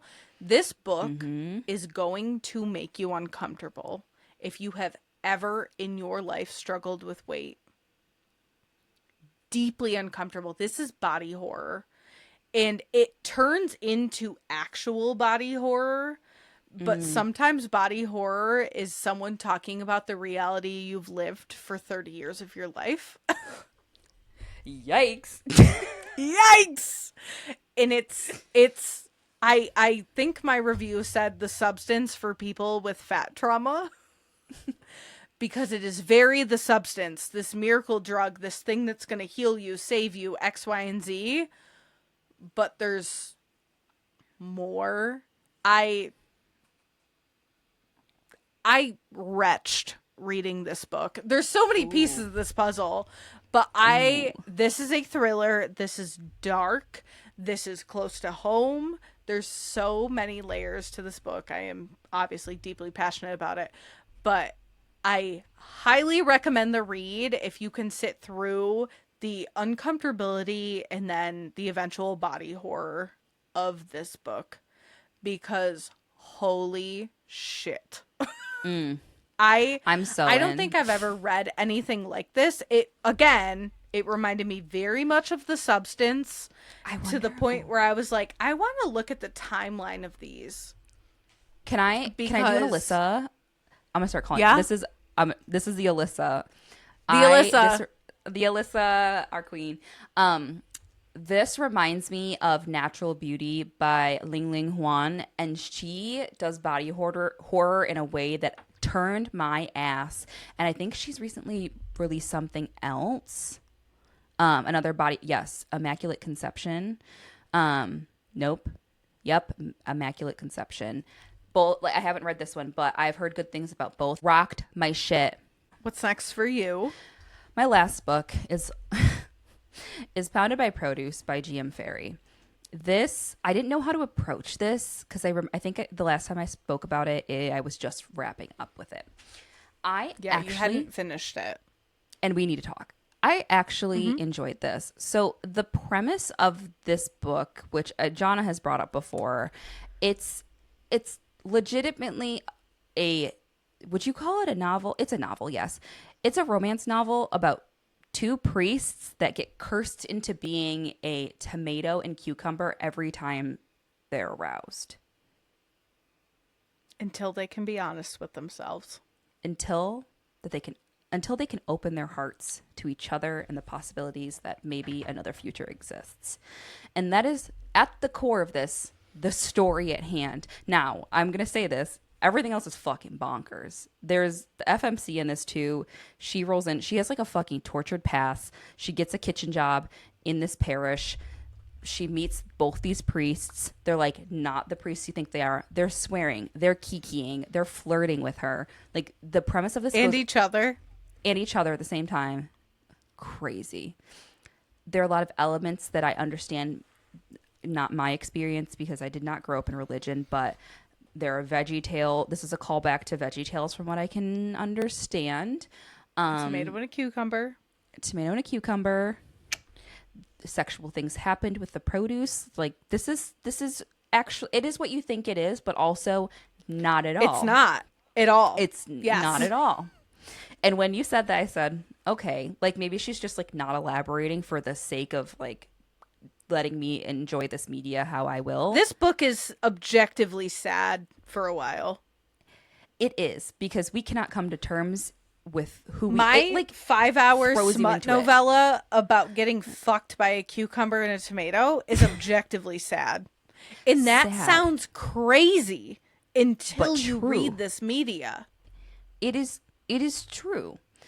We have a love triangle. There's why choose scenarios in here. Like, it's got so many elements in such a short amount of time. Like, it is just so bizarre how much, again, they fit into a book like this. And I'm like saying this a little perplexed, but also like I actually enjoyed this. Some people are like, I get it, but like I didn't like this. Like the execution wasn't good. I thought it was fine. We are so deeply ingrained in queer culture, though, that this hits for us. Like someone living a non-authentic life, and like, yes, being pounded by produce, objectively silly. But at the same time, like the thought of someone being cursed into not living their authentic life is something that deeply resonates with us as people. Yes. And I think that that's the most important thing in this story. And it's profound in that way, dare I say. This story is heavy. It tackles religion. It tackles relationship norms and polyamory and witchcraft and all these things to tell a deeply important story around suppressing yourself due to religion and not living your authentic life. And that is something that resonates with us. Yeah. Like it. The bottle of wine just yelled. And that's my truth. No, it's exactly that. And really, the bottom line of this is like, sometimes it's a tomato and a cucumber, the most unexpected ingredients you can think of that make a meal, baby. Yeah. Sometimes you have to live your truth to uncurse yourself from a life that you were not meant to live. In the gay way. In the most homoerotic way I can possibly express you. But also they're fucking a cucumber and a tomato. It's all, so the other piece of this, yes, the grand sentiment. But like you have to buy in, because this is bonkers. And the only thing I wish that we got more of is like experiencing being in the tomato body and the cucumber body, because they are quite literally like, there's no faces, but my brain is in this cucumber kind of thing. I busted nut as a cucumber. Yeah. Jot that down. The craziest thing I said. A tomato. Like, literally a Bloody Mary happening. Like, this is crazy. Like, but then you're like, wow, the people have to really face the music sometimes to live the most authentically, and that is challenging and it's uncomfortable, and you have to embrace the vulnerability and embrace the unknown. And yeah, it's that like extra nun there being like, they've been really good friends for so long and they get along so well, and like, yeah, there's like so many layers to this. Like, you have to part ways with reality to understand the meaning of this. Truly. You have to be a specific reader. This is the same way that like Chuck weird speaks girl to us. lit. Weird girl weird lit. human like, lit. Yes. We approach all books like this, though. So, like, approaching it to receive it is the name of the game here. And I am both are approach to receive, baby. He's a cucumber. The tomato, I'm like, that's messy. But yes, too squishy and too fragile. To understand, to come to terms, to uncurse, to like whatever, like this. I'm sorry, this fucking hit. It was objectively a good book, and I don't have a lot of bad things to say about it. I'm sure if I had like religious trauma background, this would people I've seen reviews, people are like, this hits in a way that I don't think you expect it will, and on so many levels. And I agree with that, and then some. So yeah. Right. What's your last read? Our Immortal Hearts by Laura Buckheit. So I dove into this, and it was immediately more fantasy than I expected it to be. Because, again, as we know about me, just a girl, don't read book descriptions. We have this girl, she is like the sacrifice because she was born under the right moon, and she is going to give her bloodline the power they need in this whole situation. However, we quickly roll into a situation where she's supposed to be this virgin sacrifice, but she's like getting it in at brothels, and her best friend's a werewolf, so there's more creatures, which I'm into. And she is getting fitted. Jot that down. She is getting fitted for her dress for the sacrifice, and a man walks in, and my girl is about to go to a brothel, but she's like, hold on. Maybe I can fuck this guy that just walked in here. It turns out, because the world is my oyster and I live in a simulation, that this man is a vampire. Obviously, they fuck. And he saves her from her sacrifice by turning her. And they're fated mates. That's when fantasy gets it right. I love a mate. Fated mate. Yes. I was so happy about this book. So first of all, within 25% of this book, 2 spicy scenes. Good for me. No notes. Good for me. And the spice was so well balanced with the level of fantasy. I'm not going to call this high fantasy. You could just surface level be like, and they fuck, which is great. As a non-fantasy reader, this was super approachable, which I loved. Because, again, not a fantasy reader. As much as I love fantasy, not a fantasy reader in this massive world-building way. That is not for me. This was super digestible. There's obviously dynamics. There's a found family dynamic. Like, she never felt connected to her family because she was being raised as sacrifice the whole way. And it comes out that she was actually, like, they induced labor for her so she could be born under a certain moon so she could be sacrificed. She's like, I didn't even sign up for this. Straight up. She's like, I was bullied into this shit. But then she gets paired with her fated mate, which, you know, I just eat the fuck up. Yes. So yes, I highly recommend this. This comes out on July 28th. Get the fuck in here. And Laura, we're coming for you for many reasons. 1, because you seem horny on Maine. But 2, because you met Taylor Swift's dad. Johnna has questions. Thank you. Let me ask you questions, queen. She's very in, like, her author bio, she's very into, like, body confidence, Instagram, and all this stuff. She seems like such an incredible person. I very much hope we get to talk to her because she seems like a gem. Bookfair at Bel Air, we're going to hit you like a fucking bullet. You guys aren't even ready. Not a threat. Not a threat. Evan Peters, I'm looking at you. Come a blonde brat. You're going to have like a collection. You know what I hate from the bottom of my heart is someone who's discovering things about myself. It's apparently men with brown hair. Because I love blondes and redheads. John Healy, looking at you, honey.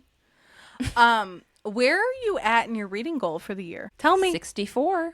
64 out of 75 is a crazy place to be. I have not been keeping track. I have literally, this number is arbitrary to me at this point. Crazy. 64 out of 75. I'm on track to meet my goal next month. They expect me to read, but like, this is what my Fable looks like right now. But She's like, are you reading 10 books a month? Where are you at? I have done the thing. Hold on, I'm not ready.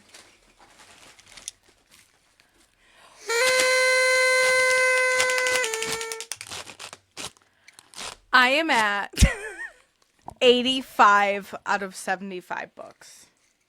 Damn, because you were close. The last time we did this, you were close. I was very close. I think I was at like 73 out of 75, and I was like, it is not true to me to slam through a couple quick books. And I'm proud of you for that. And she did that. That's that on growth. Growth. So I, right now, on the 24th of July, am 12 books into the month. In June, I read 12 books. I have not read more than 14 books in a month. All said and done. So that is less than last year. I read 185 books last year, which is crazy. Mm-hmm. So I'm not going to adjust my reading goal because I do want to focus on the integrity of my goal, which is reading with intention. And once I am through Bookfair stuff, I'm probably going to be on an insufferable Anne Rice tangent. That's my truth. Buckle up. Buckle up. Oh, you thought I was annoying now? Buckle up. Yes, I feel good about my reading goal. I definitely feel like I can scroll through these books and be like, I remember that and that and that and that and that. And last year, that was something that was very untrue to me. So on this side of my reading goal, I feel like I did my part. You did that. Everyone.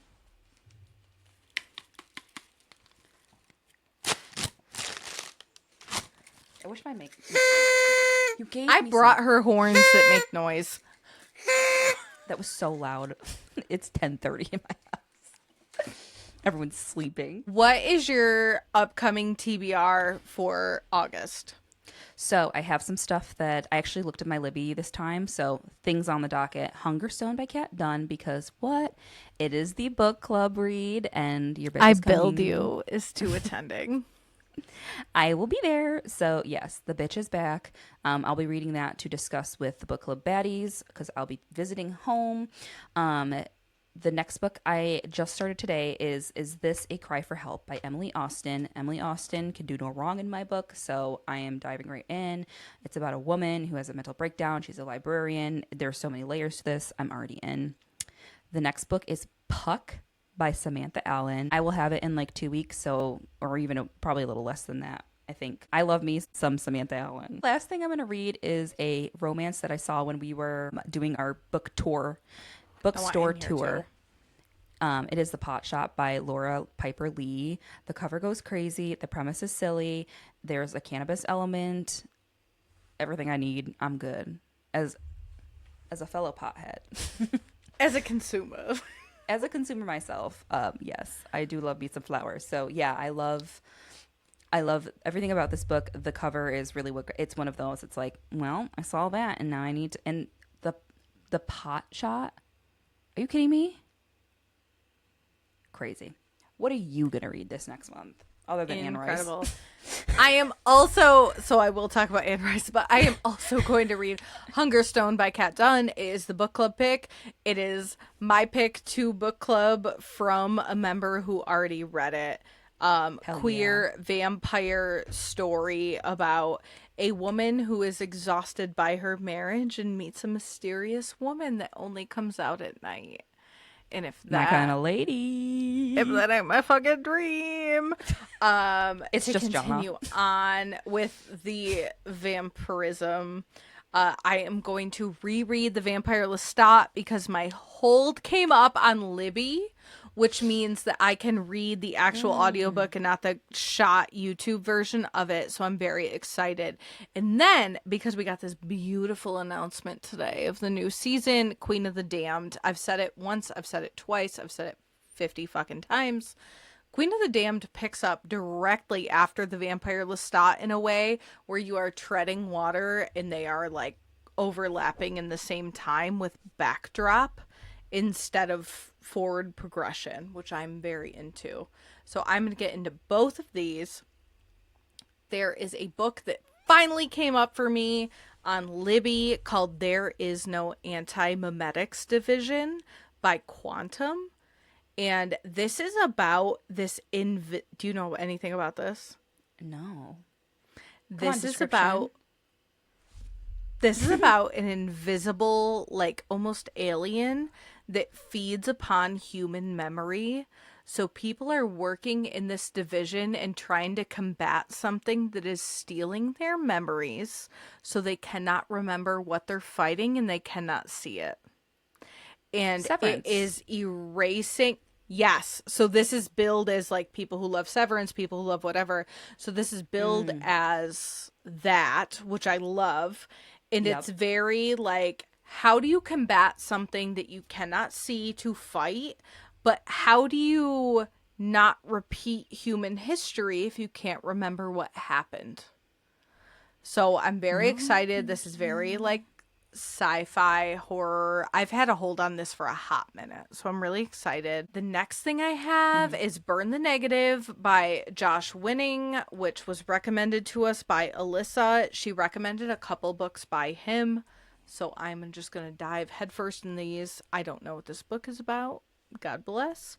And then the next one is Thrall by Rebecca Mahoney, which is a vampire book, because I'm in my era and all these books really feel to me that fall reading is starting now.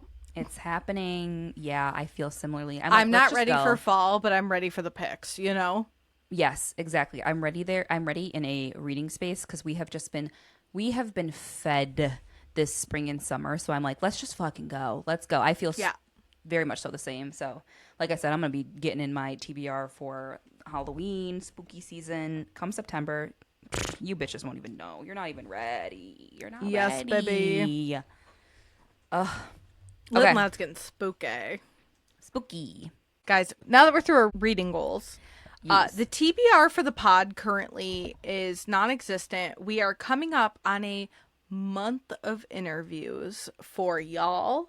We have Allysa, who we've talked about, a lovely fellow podcaster, which we love.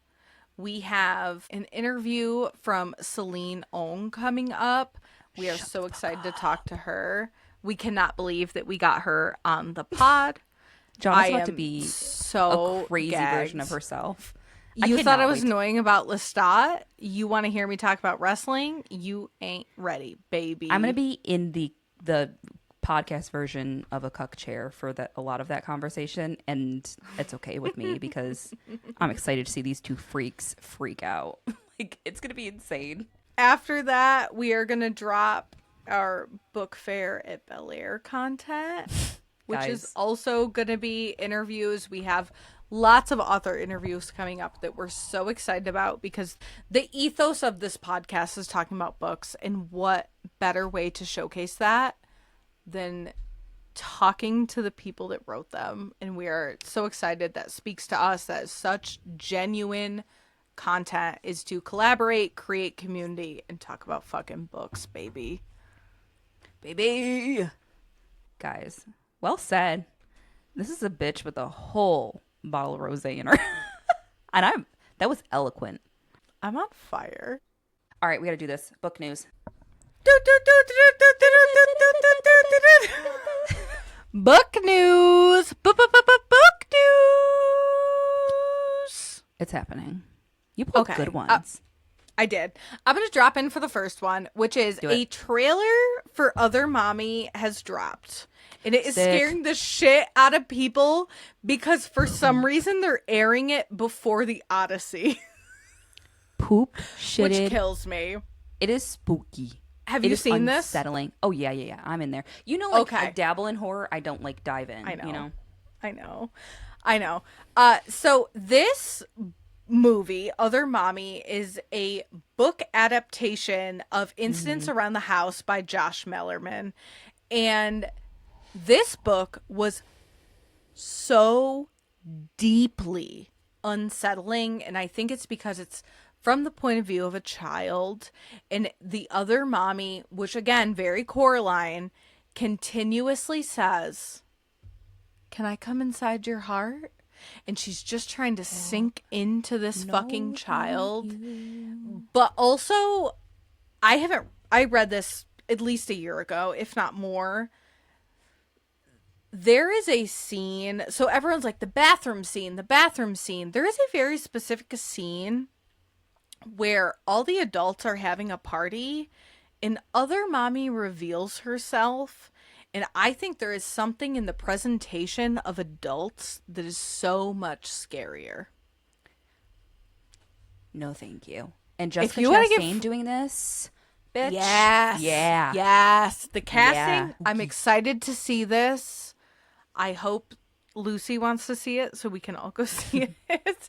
And I would absolutely love to reread this book in spooky season because it's spooky. Listen, I'm going to get in here and do my homework. Between you and Allysa, as of recently, you have been like slamming some horror that I am wanting. I need some vampire. Like we might do a little vampire. What if we do like a vampire TBR? Next, Dungeon Crawler Carl Volume 2 drops in October. This is the second part of the DCC graphic novel. This I'm sure eats. I'm not a graphic novel reader. But me either. I know the bitches love these. I do believe this is being dropped in 3 parts. Gotcha. Kate, wife of the pod, bought this to... So Gabe and I had a very similar conversation that Lucy would like this story, but not in this format. So Kate bought volume 1 at a book fair we went to for their children. So volume 2 coming out is super important because, you know, let's get the kids in on Carl. For 8,000 reasons. Because it's a very, like, outside of, like, the one boner scene. And, like, I mean, it's no more violent than a video game. And it's, like, an enthralling story that's really important.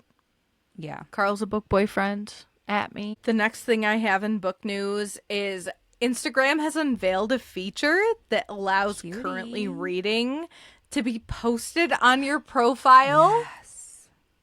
I haven't changed This is so cute. That reminded me. This is so cute.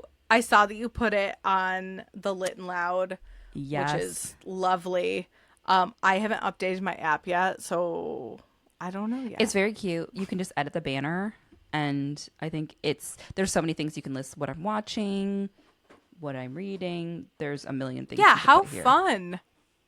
Just a cute little thing. They thought of us. Sometimes they think of us. Sometimes they think of us book girlies.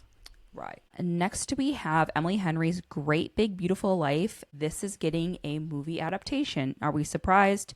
No. Everyone loves Did you Emily read Henry. this? Yes, I did. I didn't love it. Maybe. Are you sure you read it? Yep. No, that's fine. So this hit for me. And this is her worst reviewed book because it doesn't hit like her other books. So that's why I asked if this. Oh, it's because Yes, it's because the MMC is insufferable. I find the MMCs. I think a funny story is better than this one in my humble opinion. But people, funny story is her best work as someone who's only read 2 of her books. Yeah, I mean, I could not read Beach Read, and I have not read Happy Place. So that's my Emily Henry like. I just like cannot get into her books. But yes, she wrote the screenplay herself. This one. This had like slow burn yearn. And this has like it does, and it's the setting. I feel like the setting people like. You know, you're on this island. They're both writers. Party. Right. So yes, she wrote the mysterious old screenplay. woman. Yeah. She wrote the screenplay, and this sparked rumors that she will be independently producing the movie as well, which I guess we will see. That's like a little bookish rumor mill, but everyone talks. Yeah. And this is in a response to the flop of Beach Read that I'm guessing was independently produced as well. Do you know this, so Netflix produced Beach Read, and it was a flop. Yes, I do hard, remember that. hard. Everyone hated the casting because Yes. a little how the sausage is made. We thought we were gonna cover Beach Read, and then talk about like do a book compare and contrast. Aaliyah picked up the book and was like, "This doesn't really resonate with me," and then the movie flopped, and we were like, "We're good, Never we're safe." mind. Yeah, her taking this into her own hands In is response very interesting Yeah. when Netflix is calling, because although Netflix produces flops, they got the money. they got the money, and they'll hit some gems here and there, but it's about casting, it's about popularity, and like when you're an author, you lose all of that, and that is so much of the vision. I feel personally, we see it in like the book that I just read. It took this something that was so personal, was taken and torn into this like, or created into this something else that didn't exist for this person, and it ruined it for them. So Yeah. I can see this happening. The next thing we have is Lauren Roberts, the writer of Powerless, Reckless, Yes. Fearless, etc., is under some massive AI allegations right now. Fans are doing some pretty big deep dives on the series and finding too many common threads with other books that were published far sooner. And they host similar names, themes, storylines as this series. And Kim.del_ is really doing the work on Instagram right now. She's comparing these books to The Red Queen, which I have a friend that read and really liked, and also Dance of Thieves by Mary E. Pearson. There's this very specific detail that comes up in the Powerless series that is also in Dance of Thieves, where the female main character loves oranges in Dance of Thieves, and all of a sudden, randomly in Powerless, that main character starts craving oranges. And I guess one of the big signs of AI, I am fortunate to have never read an AI book, but one of the big things is these details come out of nowhere with no context, no backstory. So that was a big red flag for a lot of readers. There are a lot of similar character names and traits. They're described as like indistinguishable. So there's Cal and Kai, Effie and Ellie, Lucas, Lenny, and all these characters are like roughly the same. And then there's a lot of location issues happening. So I think it's in Dance of Thieves, there's a location that's Bowl of Bones. And then in Powerless, there's the Bowl. There's Tor's Watch. And then there's Door, like Tor, Dor. And then there's Aaliyah and Aaliyah.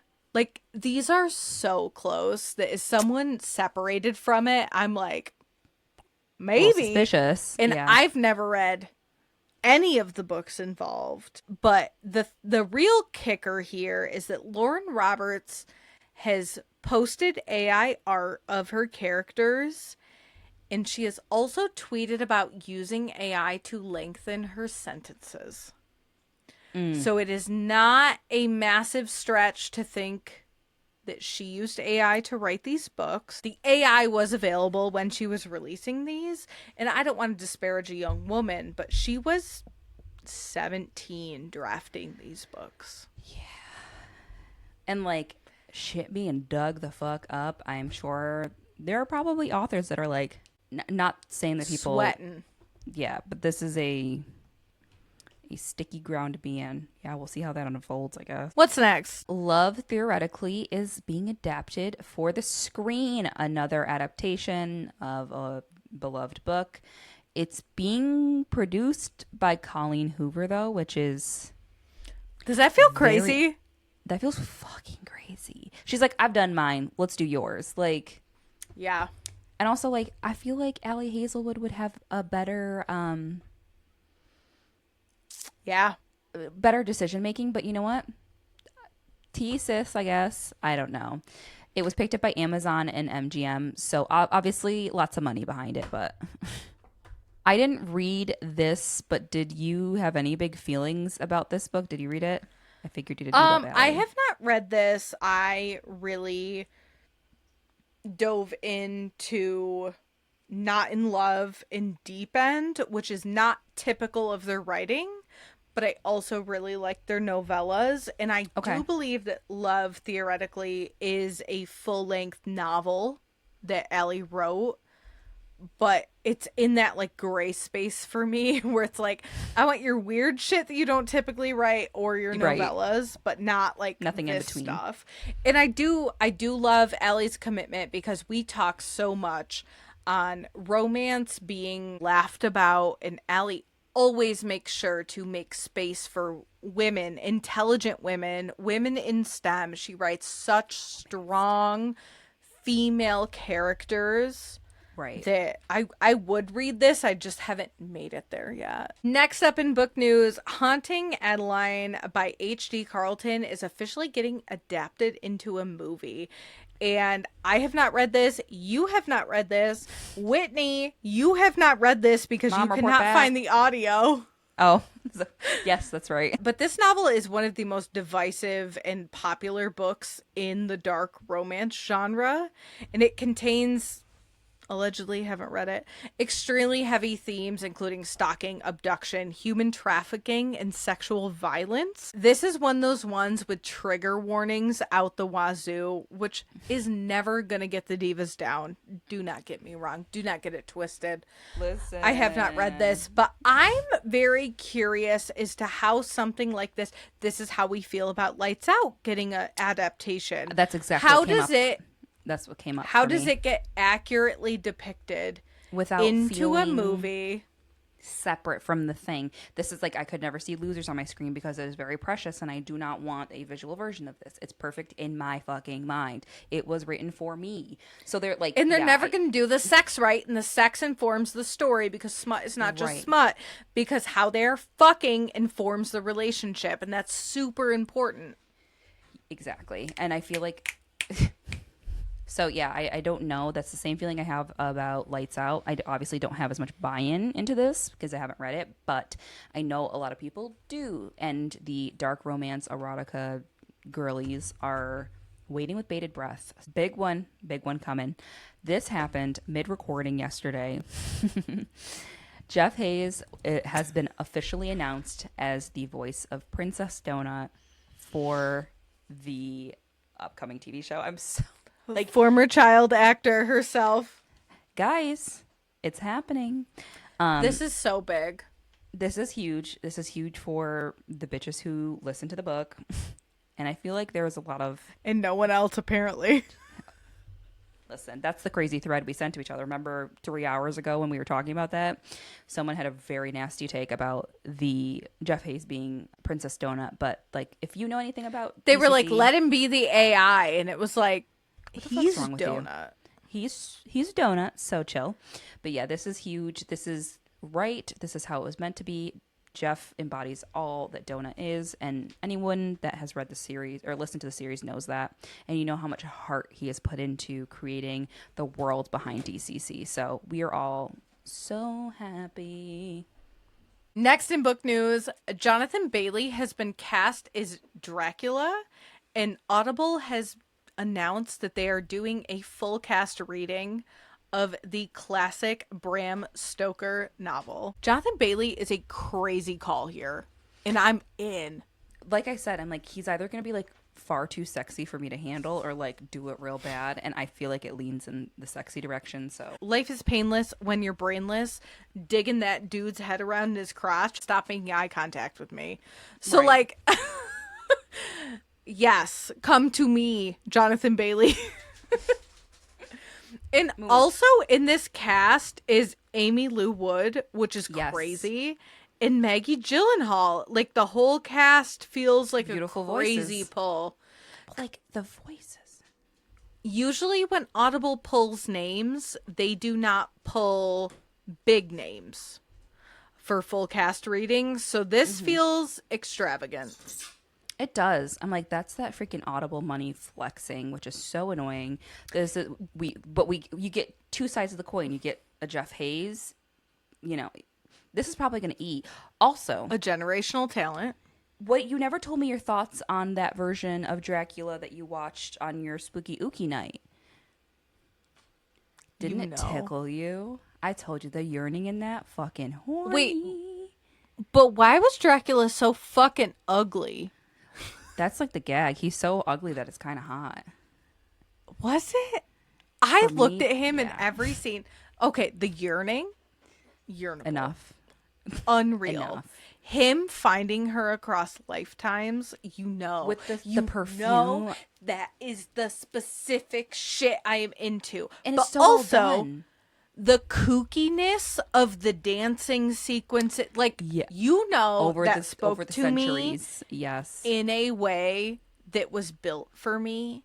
But that told man you. was ugly. But that's the whole gag. It's Dracula. Come Hot to Dracula doesn't make sense. She was bitch. coming to him, you know. Oh, she was. I would be too. You know what? If you're yearning in the way that he was, I was what like, that big mouth do? a maw. A maw. Yeah, that fucking hit. But I will say, I had one of those moments where I remembered that Theo is the smartest person I will ever meet, because this thing happened. Like, it concludes, and that guy talks to Dracula and convinces him to kill himself in that moment, like sacrifice himself. And I go, what happened? I was you in the epilogue. And she was like, he like convinced him that if he loves her, he will let her go because like, blah, blah. I was like, Sure. The costuming too really ate when she gets fucking killed Gag. in that field in that dress, bitch. In the the coat. chiffon. Shut up. Shut the fuck up. Yeah, that really did it for me. It was very beautiful, gothic, romantic. Yes. All the above. No, that fucking ate. The tone of it was perfect. I Like, know. however, one moment out of that whole movie that I was like, too much. The gargoyles were children. Yikes. But that's like accurate. That's one of those like Let look them accuracy. kids free. Yeah. Have you read this book? slaves. I assume not. But I've read Me like every either. version of it. I've read a gay version of it. I've watched every version of Dracula. Now that like- Jonathan Bailey's calling, I will answer. Oh, absolutely. Like, this is very much on my TBR. right. Okay. My last thing is, this is very exciting. This was our first book club pick way back when we started. This is The First Lie Wins by Ashley Elston. This is being adapted into a TV series, which having read this book, yes, this makes the most sense. Kevin Williamson is co-writing and executive producing. He is the man that wrote the screenplays for the Scream movies, which is very interesting. We both read he's like a this. horror legacy person. This tickles me because I loved this, and this being like our first book club was so right for the group of people. So I actually 2-day live pulled this out of a little free library and handed it to the person I was walking with because they hadn't read it.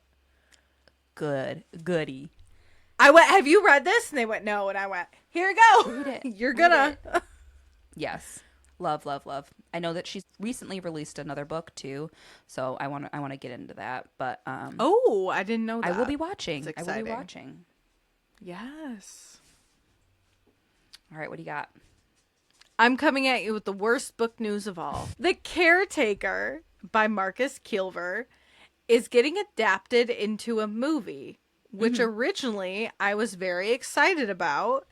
And then I saw that it was starring Sydney Sweeney. I'm tired of her. Exhausting. Get But off like my screen, for bitch. her to be in The Housemaid, she's going to be in The Housemaid Secret, to The Caretaker feels like a crazy pull. Hire anyone else. Right. Also, objectively, as someone who just gushed about this book, like, the main character wasn't necessarily a hot person. Put them yabos away, girl. But like, who is looking at her work and being like, yeah, she's the best choice for something like this? A psychological? She does not play that well. No. And as someone who watched the edited version of The Housemaid on a plane and liked it, like, she's not gonna serve in this way. This is like weird girl shit. This is what they do. They take weird girl Boo. lipstick and turn it into Sydney Sweeney slop. And But at the same time, like, there's no doubt in my mind that from the eyes of a production company, people are going to watch this specifically because Sydney's in it. yeah, duh. But this could hit as a creepy ass thriller. Mm-hmm. And they're like burying the lead for anyone with a brain that's read this because she Toilet. She comes from a fucking MAGA family. No. Why is she getting cast?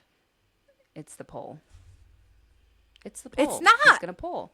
No, she's gonna pull people in. She's gonna pull the people in. She is. Unfortunately. I understand she is, but like anyone with a brain, like, let's free ourselves. Because this book really hit, and I'm just disappointed in that. Boo hiss. Not to leave book news on the saddest sad note. Sour note there. Divas, Say bye. Subscribe. Follow us on Spotify. Subscribe to us on YouTube. Leave us a 5-star review because you love us. Comment on our shit. No. Interact with us because we love you and want to talk to you, even though we're throwing cats around. She threw herself around. Don't be fucking fooled. She did. She's And a menace.